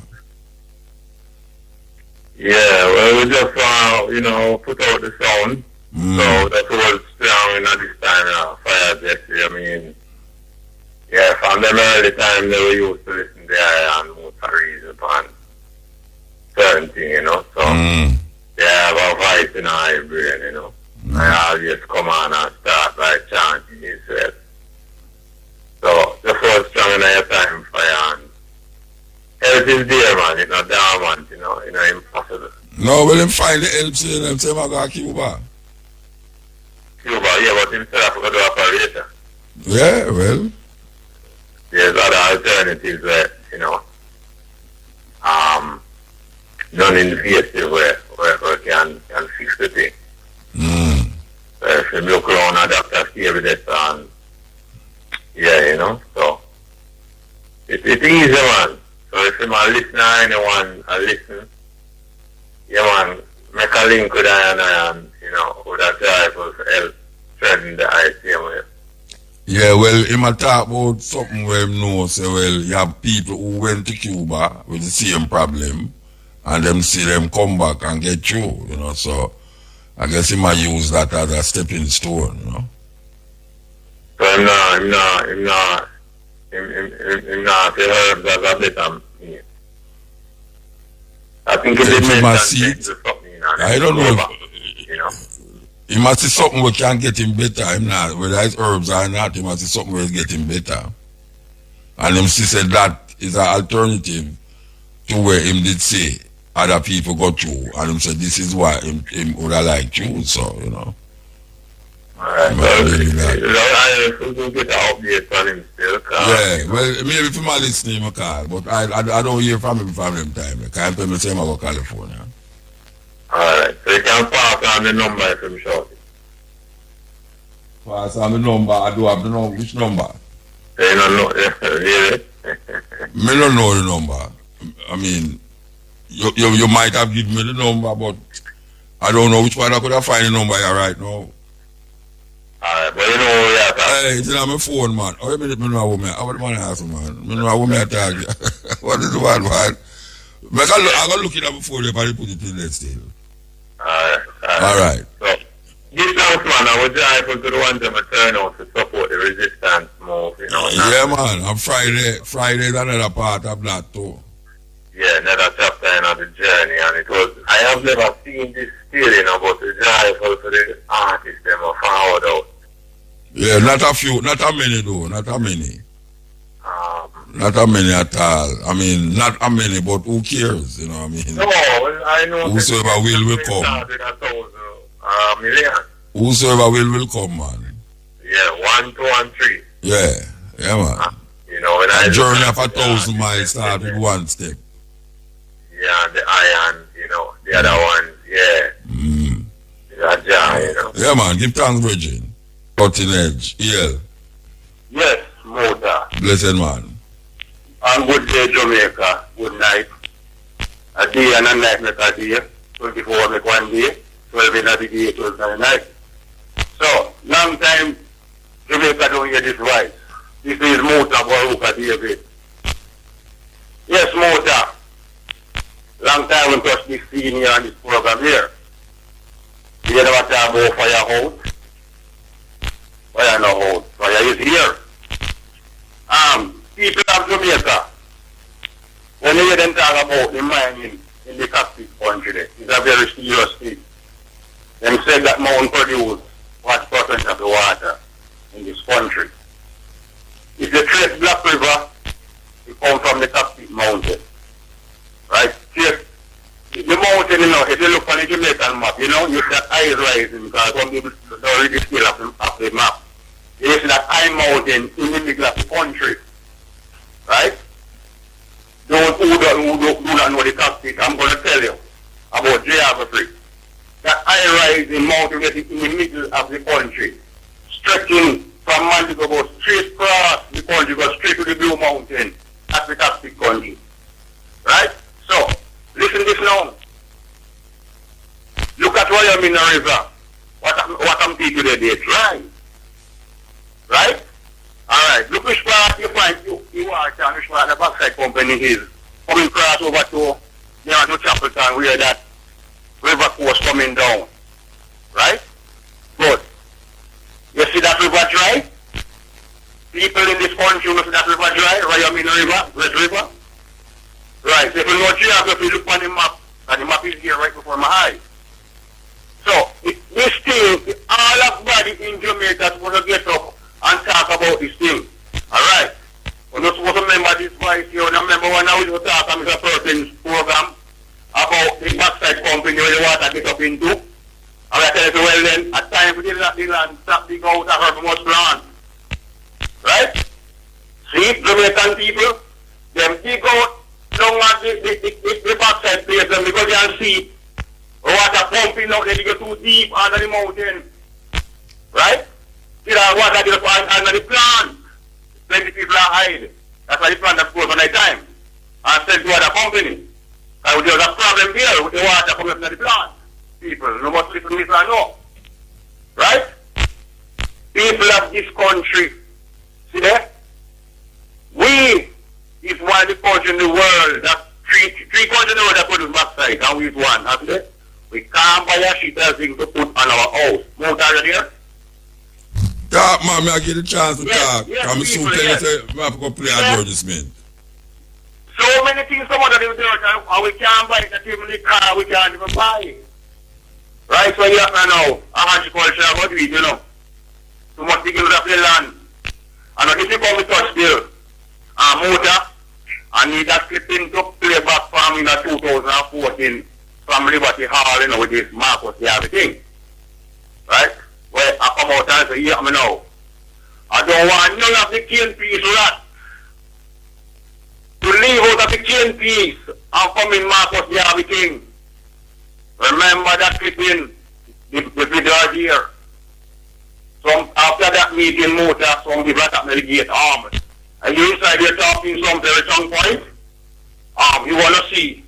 And from that, nobody can back Muta, and every time I come on the program, I burn out those people. But I realize I don't see them nowhere in Marcus and everything. Listen now, Muta. So, yeah, they have me farm, you know, before Marcus and everything come up, you know. You know, so I began to that man do. And he come to me, you know, me feel, come like he come to me, I'm talking to the here now, no? He's stripping there, but I make sure find a way fast, you know. I'm out there till the shoulder come here in the morning. I'm saying, Andrea, I don't know, but something about Marcus, everything, you know. And I tell you, from when I was around him thing. I say, Andrea, when I come in, you know, say, not one red light do not catch me. Every one of the stuff that was big green light. Yes, believe me, Muta. Alright, Marcus Garrison must tell the nation that the white man, look on him here good, and look on all other nation here, if it's not black. Why feel no black? Because what? He he's a king piece, so that he have the mongoose gene. That's why I'm going to make so many trouble. Right? Look here now, one. Attacking Liberty Hall, say. I feel Marcus Garvey and whosoever I represent Marcus Garvey team must be Marcus Garvey and black like Marcus Garvey. Alright, look on the mongoose. The game piece mongoose list. I look for Marcus Garvey, look for all black people list. As if we are used to food. That's why the mongoose walk and eat so much in the use of food. And Marcus Garvey said, all the food he eating can't nourish the year can't come black because there's mango gene. And if you also think that I might tell them how to look at food for yourself, why here no black? Right? The black man have black here, right? The Chinese man have black here, the Indian have black here, and the list goes on. Right? And next thing I don't know, Muta. I think I'll clip in my BBC News. You know, so the last thing is. Yes, last one is BBC News. Yeah. They have been fretting over Jamaican music. Listen now. Then play a clip in. You know, see them play Bongo Man. Clip in. I tell look, you know what happened? Why these one of the original rhythm, you know, what you know, you will take this place. And we are wondering what happened to the BB Pop. What the BB Pop was a nice thing in this world, and what happened here, so, Muta? Jamaican musicians want to come back to all those original rhythm. And them now want the computer rhythm. They want about the original thing. That's why they play the bongo man music. You say, I should have a people with tape me Muta and play it back. Right, sir?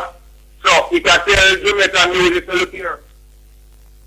The computer thing now go work out, now go back to the original drawing board. Right? Alright, sir, give thanks. Yeah. Yeah. Listen, man. Good night, Uncle Muta. Good night, sir. Good night. I want to die up on the air. Yeah, my head up on the air, man. Yeah, good night. You know, the other night, I listen to the eye, me read the eye knock a sound, and I say, boy, you say something to a particular one. Hello? Yeah, man, I listen, man. Yeah, so me I say, it's like, you make the knock a sound where you say, you say something to a particular one, and I say, boy, I'm a mother in Rasta. You can't read it too, just like, African code, them not real African code. And all of them things, Yeah.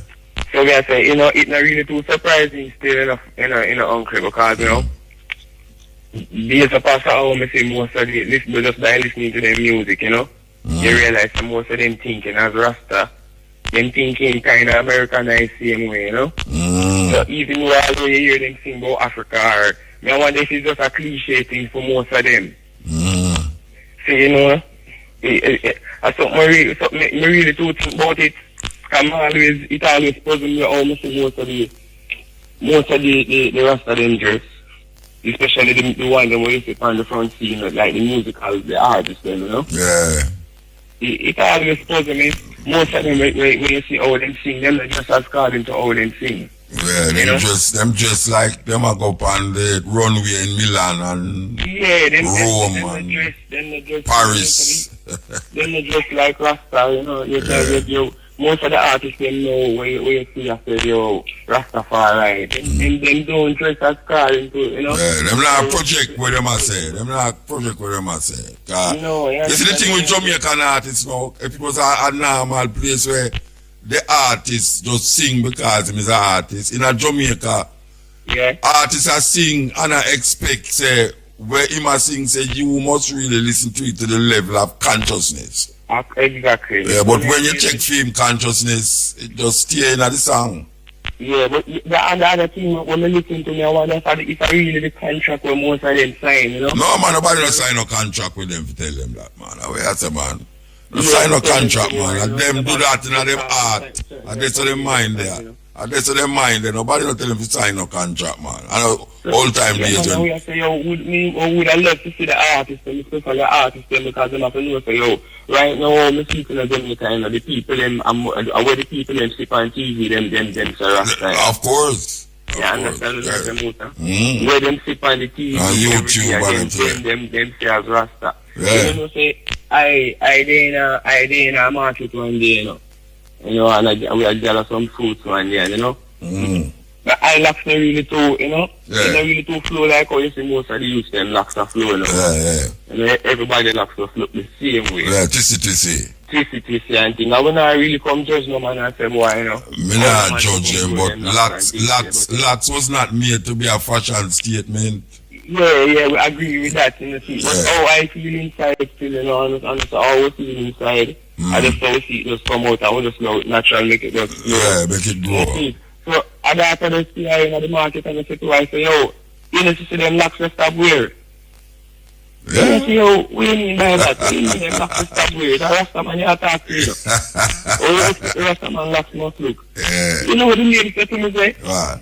I don't even if me can call the artist name on the ear, but I'm not going to call him name on the ear still, you know. What him say about the artist? What him say? I saw your locks will look. Yes, I saw you just see how the rest of it. Let them know how locks to look now. You know, see how Rasta show know how locks to look. You see the man. No, you know, Bridget, if you want to call it, you can't call it. You're not live, you know, you know, somebody said something about a nice, beautiful locks of hair. So, if you want to call it name, call it name. No, when she said to me, say, why, you know, see how chronic lock look. Yeah. You know, see how chronic show know how Rasta must dress, how Rasta lock must look. Then the locks to stop wearing no man. No, but Chronic's not doing ear. Wait, hold on. Chronic's not do nothing to him ear. Huh? Chronic's not do nothing to him ear, no. No, but maybe because the how it's fine and no, because him a young. Wait there, hold on. Let me explain something. You see, when you're young and I just got locks, your ear tend to look that way because my ear didn't look like Chronic's ear. One at a time, you know. May I tell you that? My ear didn't look that way there. And me can't tell you, say, Chronic's not do nothing to him ear. My ear used to look so. When I don't even why she use that. Yeah, because she'll look, when she make me know, say, look on the Rasta them now, to see how them dress. Yeah. That's what she make her know, I mean, you know, it make her feel that way still, you know, but so. No, you don't feel no way, man, because, I can tell you something. I was to interview David Hines a while ago, and I don't know, I'm get caught up somewhere, but you know, you see David Hines, there was a time, I don't know if you know who named David Hines. David Hines is the singer of Steel Pulse. Alright, you see him younger days, him like stand up straight up in the ear, you know. In the ear, yeah, like, you know, so watch yeah, when him younger days, yeah. But you see now, him locks don't stand up, but it tick up, it's a Congo locks him have, yeah. So you know, I tell you, say, you see, when I want just a locks, and it a come, it kind of stand up in my head, you know, when it just a come. After a while, it kind of, I don't want to say drop down, it kind of fall. No more. On him ears and everything there. And you see, after a while, it start to, what I call clump up. Yeah, I see. Yeah, and when it start to clump up, it become Congo, you can't decide which part it go, from where it no go. Yeah, but you see, when it a come down now, at that time, people start to twist it, you know, and change it up, because them don't want it to look Congo, because Congo is not acceptable. You know what I'm saying? But I tell you, say, it's a thing with a whole heap of one. And if I think if you say Chronic still, because I know Chronic's going to Dream Lock still. Oh, okay. Well, that's but you have other ones out there where I tell you, man. Yeah. No, but it's kind of weird when a woman I tell you that still, that for sure them still despise locks. Yeah, you know, them despise locks. They are prevalent same way. You see the paper today, you know the Gleaner today? They are prevalent same way. You see that Gleaner today where the woman are complaining about how the Attorney General declares our locks is unhygienic.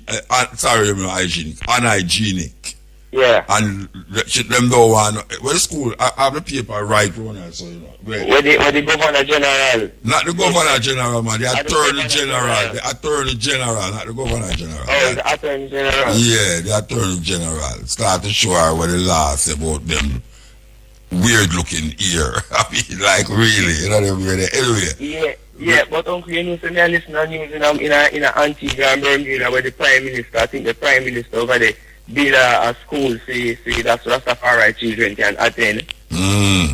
Yeah, I think that's something we need to check up still. But a case just happened in Africa there where them never did allow the locks, and the court declared that it's unconstitutional to stop somebody from go school. Locks. Anyway. Yeah, it's a thing, it's a thing. Give thanks, Virgin, yeah. Yeah, this is the cutting edge and everything. What a thing where it reach now where people are say certain look locks outdated. I wonder if them Socratics 5 years time, because say 5 years time. Because I remember, and this is no joke, when my locks did look exactly like how female locks look. I have pictures for sure. If I see the picture of them, I would never believe say I'm locks that. I mean, that's how my locks stay, but I want to check them all 10 years time. When Chronic's gone out, I'm 20s, I'm gone out, and I'm late 30s, 40s, and all them way, and see if I see him in a year. They're going to stay. They're scared of that, yes. Ill. Hello, Muta? Yes, ma'am. I'm trying to get a long time now. Eh? I'm trying to call you a long time. Where see you get me now? Make you sight. What? Cutting edge. Yeah, I listen to the program a long time now. Yeah. Another nice program, you know? Alright, give thanks. Come on. Alright, that's what you want to say. Yeah, listen to your radio, Bridget. Turn out the radio now, man. Yeah. You not turn out the radio? Turn out the radio. Yeah, then stop talking to your radio and listen to your radio now. Talk to me, man. What you say? Yeah, you talk about the ear. I listen to talk about the ear. Yeah, the Bridget I say, once I look for them Congo, them man, I go and like say, it outdated. Yeah. So what you have to say about that? Yeah, that's wrong still. Wrong, no? Yeah. It come like you asleep though, you know. I sleep a long time, I sleep. Yeah, but it come like you asleep now. No. Okay. Well, you have to talk, because we don't want the ear just get no voice in the ear. They hear them calling. Yeah, I against the ear a long time. Long time. Yeah. I was against the ear a long time, you know? Yeah. Yeah, it's wrong still. So you locks? You locks? Yeah, free.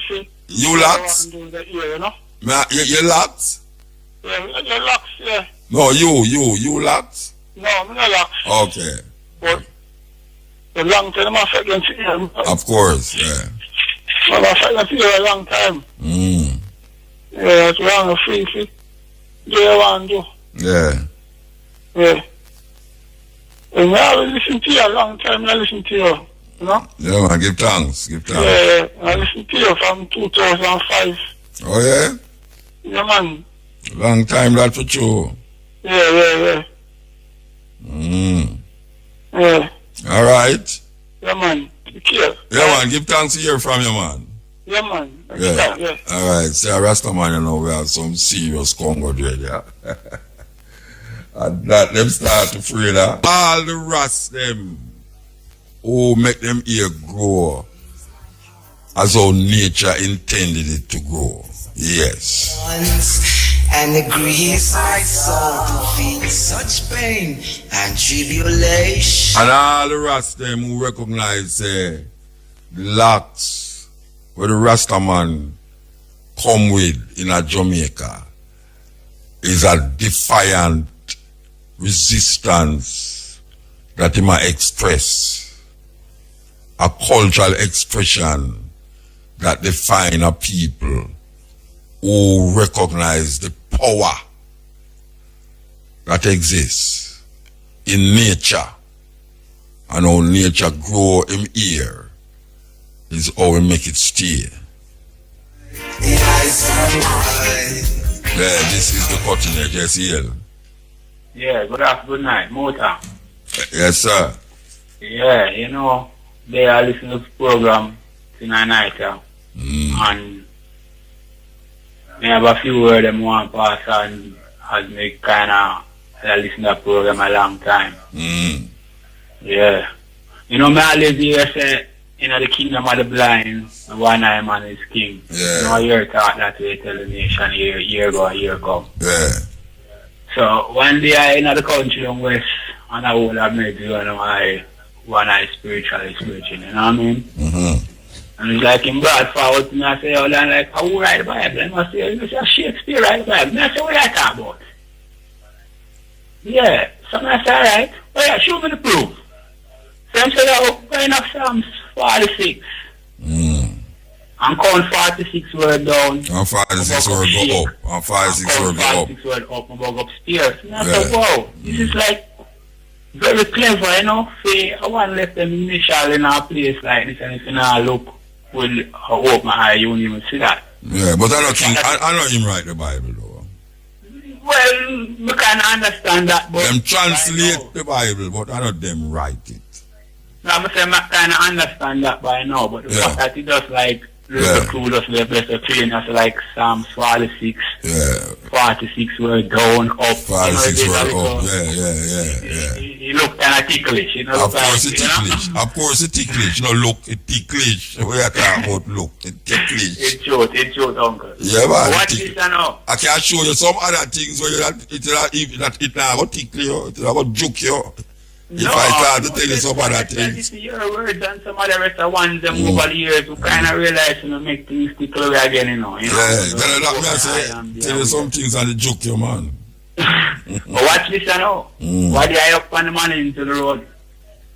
Because up my way the eye kind of black. And a Baptist pastor come with the make a blue Bible and, you know, they try pass on two words. So they have a conversation the man goes on. So, you know, him bust him Bible and find him favorite verse them to try Christianize me so on, so if I put it a better way.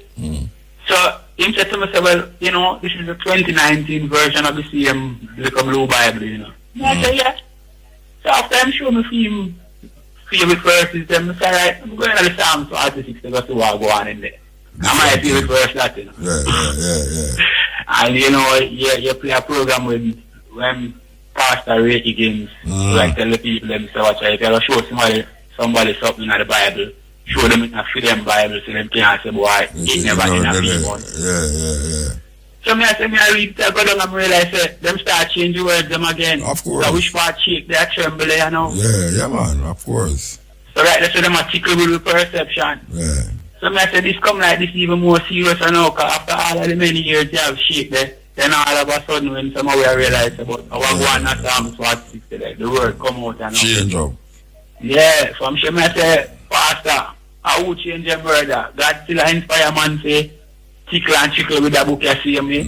Them start telling me all kind of hostel and go for it. I pass, big up. That's right, good. You know what I mean? Well, you know what they say? Depending on who translate it in this present way, you will find a whole heap of things where you used to say and where you like if you read all his foundation is in the holy mountain, I say the Lord is my shepherd, I shall not want to make me.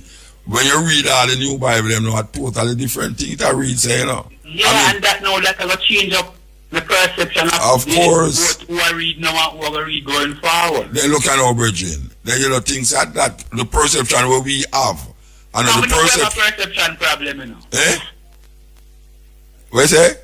I say we know we have a perception problem. No, because we are read a Bible now where before King James translated, it did have a next other words when it did we never used it there. Definitely. You know, see, because we have to know, say, even the argument about Jesus that just inserted in the Bible 500 years ago, that never did there. No, me know that, you know. You know what I'm saying, but to show you how perception is, you know. And that is the whole thing, and some people know have a way of use the sphere influence to think with people perception. Alright. As to how them want to think. Yeah, man. And then you start to believe what them I think and feel says your thought.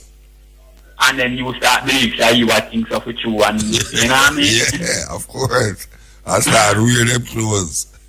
Boy, I tell you, uncle, them really need to somehow a certain way, I tell you. And that's it's kind of really difficult for the old dog them go learn new tricks. No, it's really difficult. What do you want to always say, the people who teach you, will believe them know, will start by people who believe them know. So all the teacher them know believe them know, and them now remember say they must start by people who believe them know. No, because them feel like through them son teacher, Yeah, them know. Perception, belief, ideology, and the list goes on. Yeah, so we have to just go in at your right company and just figure it out yourself, because I tell you, man. It's like 2011, about November. We can't even forget the date because we make write it down. November 11, 2011, we must celebrate up at England, across the BBC, 400 years of the inception of the King James version. 500 years. Yeah, I'm going to say about 500. My granny come live dead with this thing, and she dead at about 8 enough. So she alone would have said, I'm count almost 100 years out of the 400. Yeah, King James Bible translated 500 years ago, and them celebrate it in England. As a matter of fact, them come down here to come interview we, Yeah, definitely. Yeah. We are aware of that. Yeah, man, them come down here come interview. Them must celebrate 400 years since the first ship left West Coast after can reach over in America. What to these people in 400 years? Them say we was in captivity. 400 years in Israel, in Egypt. When you hear it, 400 years. Yeah, man, I'm 42. Them love 42, you see. 40 days and 40 nights, 40 days in the wilderness. 4 and 40 with them. Yeah, man. Yeah, man, 40. Them love 40, man. Me I tell you, man. I wouldn't even think that we're at the 40s. Definitely. Well, uncle, as a youth, I grew up listening to you many moons, many moons. I call it LSM, I listen to you from 2005. We even go way back from this thing. Alright. Some of my friends used to all tell me, yo, yeah, man, you listen to too much and all kind of things. And then, yeah, some of them over the years come down and I tell you about some of the same thing. Talk about, yeah, man. You ever see that, man? We hear that too, man. Anyway, give thanks, Bridget. We will be there, man. Stuart Town. We will be there. So gear up. We're coming in full force. IRFM are coming in full force. Very important that we do this. Very, very important.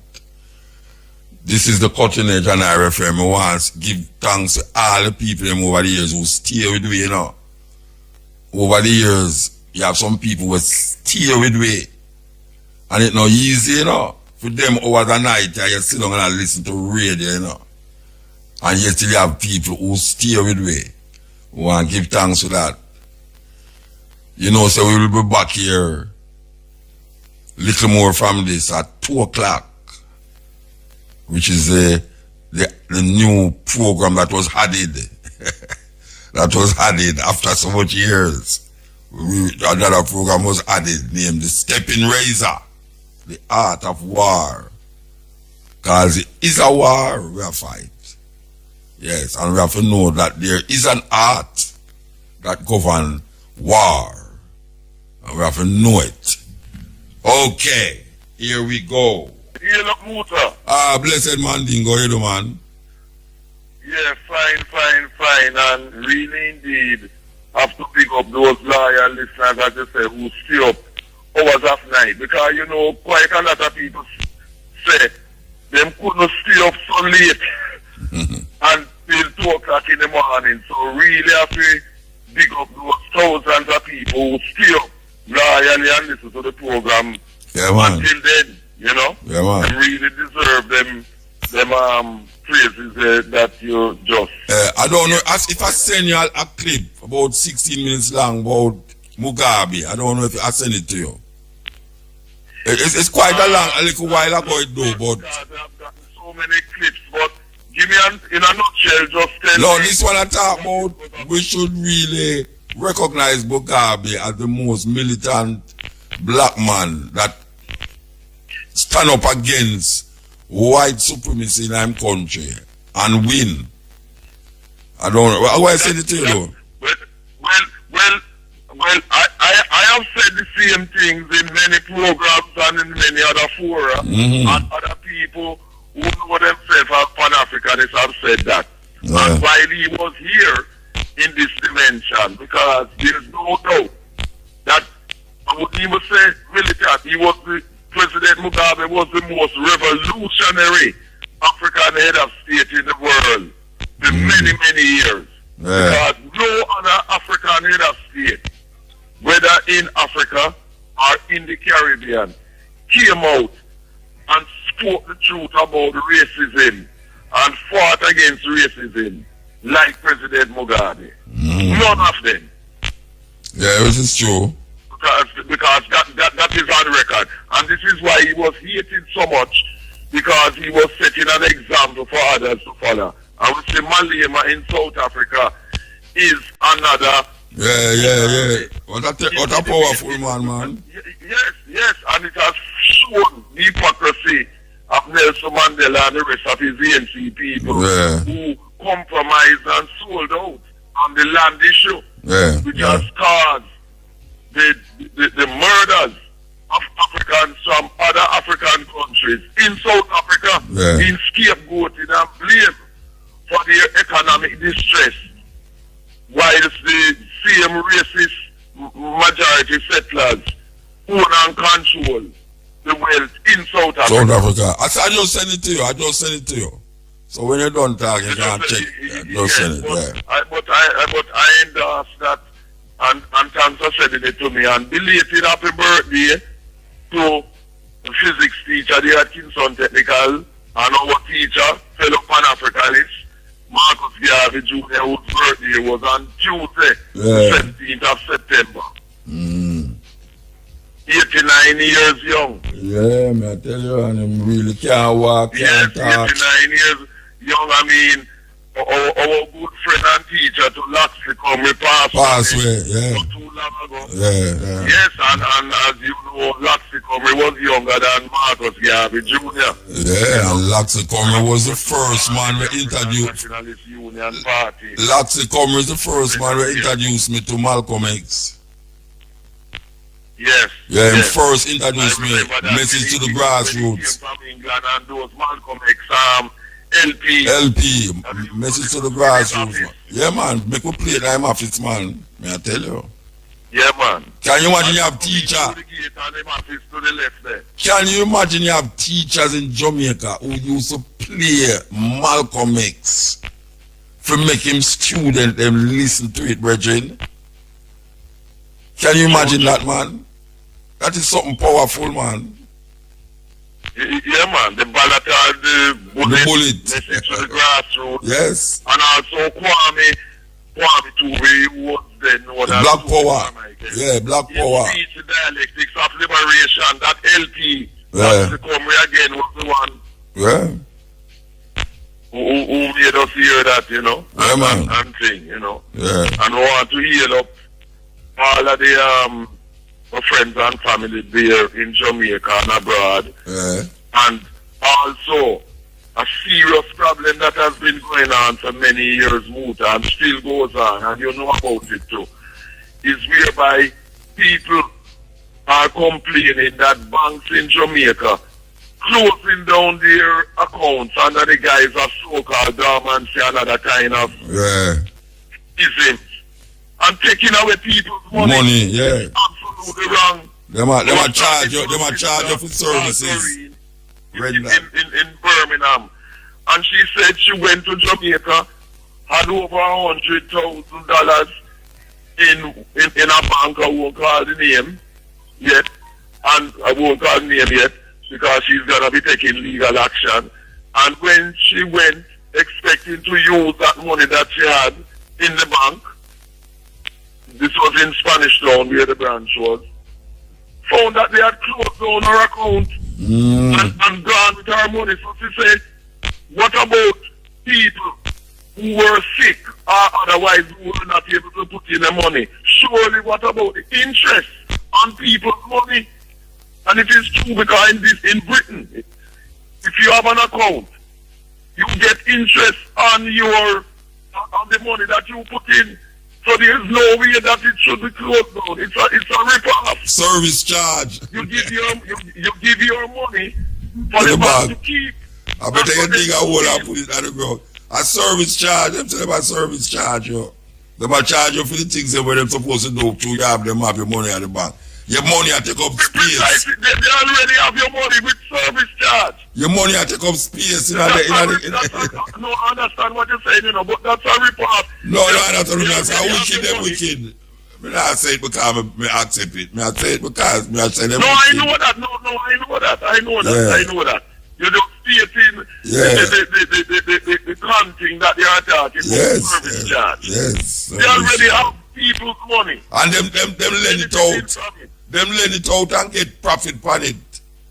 Them lend out your money and get profit. That was what I was about to say. They lend out our monies and get profit on it, and then charging you.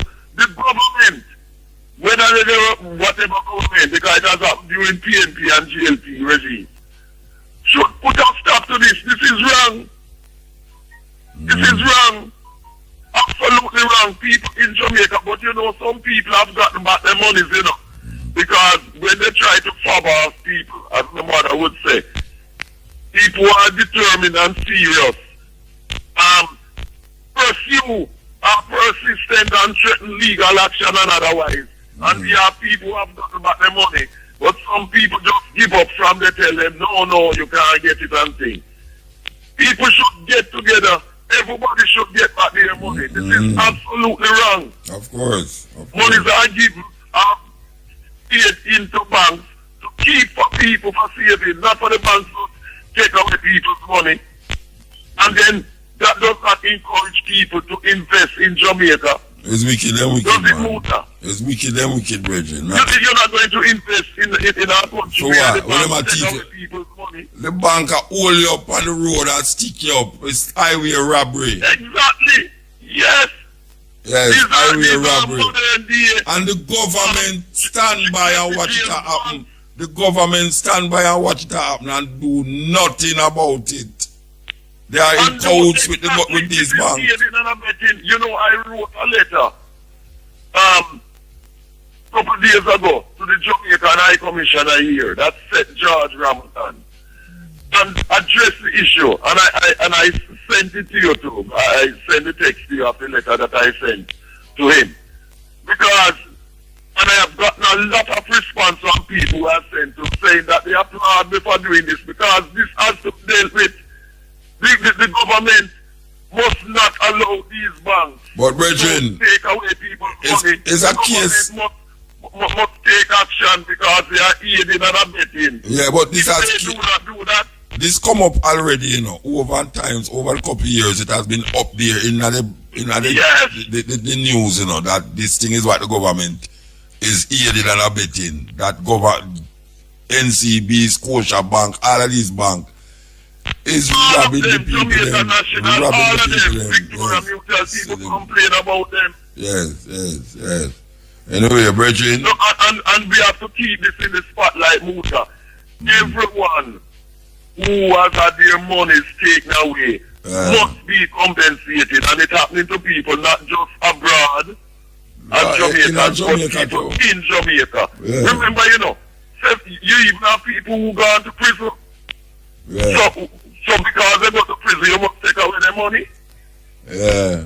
People because of sickness or other circumstances. I'm just showing. I'm not able to pay some money. But the money is there, growing interest for the bank, that the bank use. Yeah, the bank use it. By painting and all these use the people money and then to add insult to injury and then take away people's monies. No. Anyway, we have to move, brethren. Give thanks. Yes, definitely. But I'd rather highlight this. Of course. Politicians, this not going away. Yeah, we are coming to England again, We are going to be in England. We are going to be in England soon. Harry, give thanks. Okay. So here we know. Give thanks to the moment. Give thanks to the time and the energy.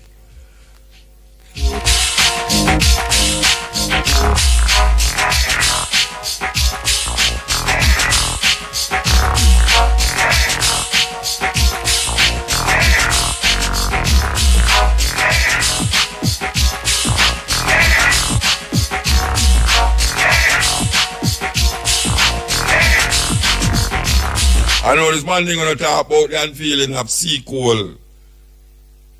Mary Sea Cole Jamaican nurse who do so much.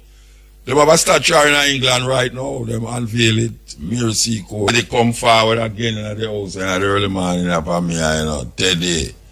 I don't know if I'm calling you beer or stout or dragon. What's me call you? Teddy beer? Teddy, you go up at Stuart Town Friday? Yeah, man. Where you go up there, go do? Advocate to the Catholic country. Oh, I never know you go up there, man. Yeah, we're environmentalists, you know. I'm going to take away your job this time, though, you know. Oh. Yeah, I'm going to take away your job. You know, so you're not get paid. You know, say I get paid to go up there this time. I'm here to take away your job. I'm here to take away your job. I'm here to take away your job. I'm here to take away your job. I'm here to take away your job. I'm here to take away your job. I'm here to take away your job. I'm here to take away your job. I'm here to take away your job. I'm here to take away your job. I'm here to take away your job. I'm here to take away your job. I'm here to take away your job. I'm here to take away your job.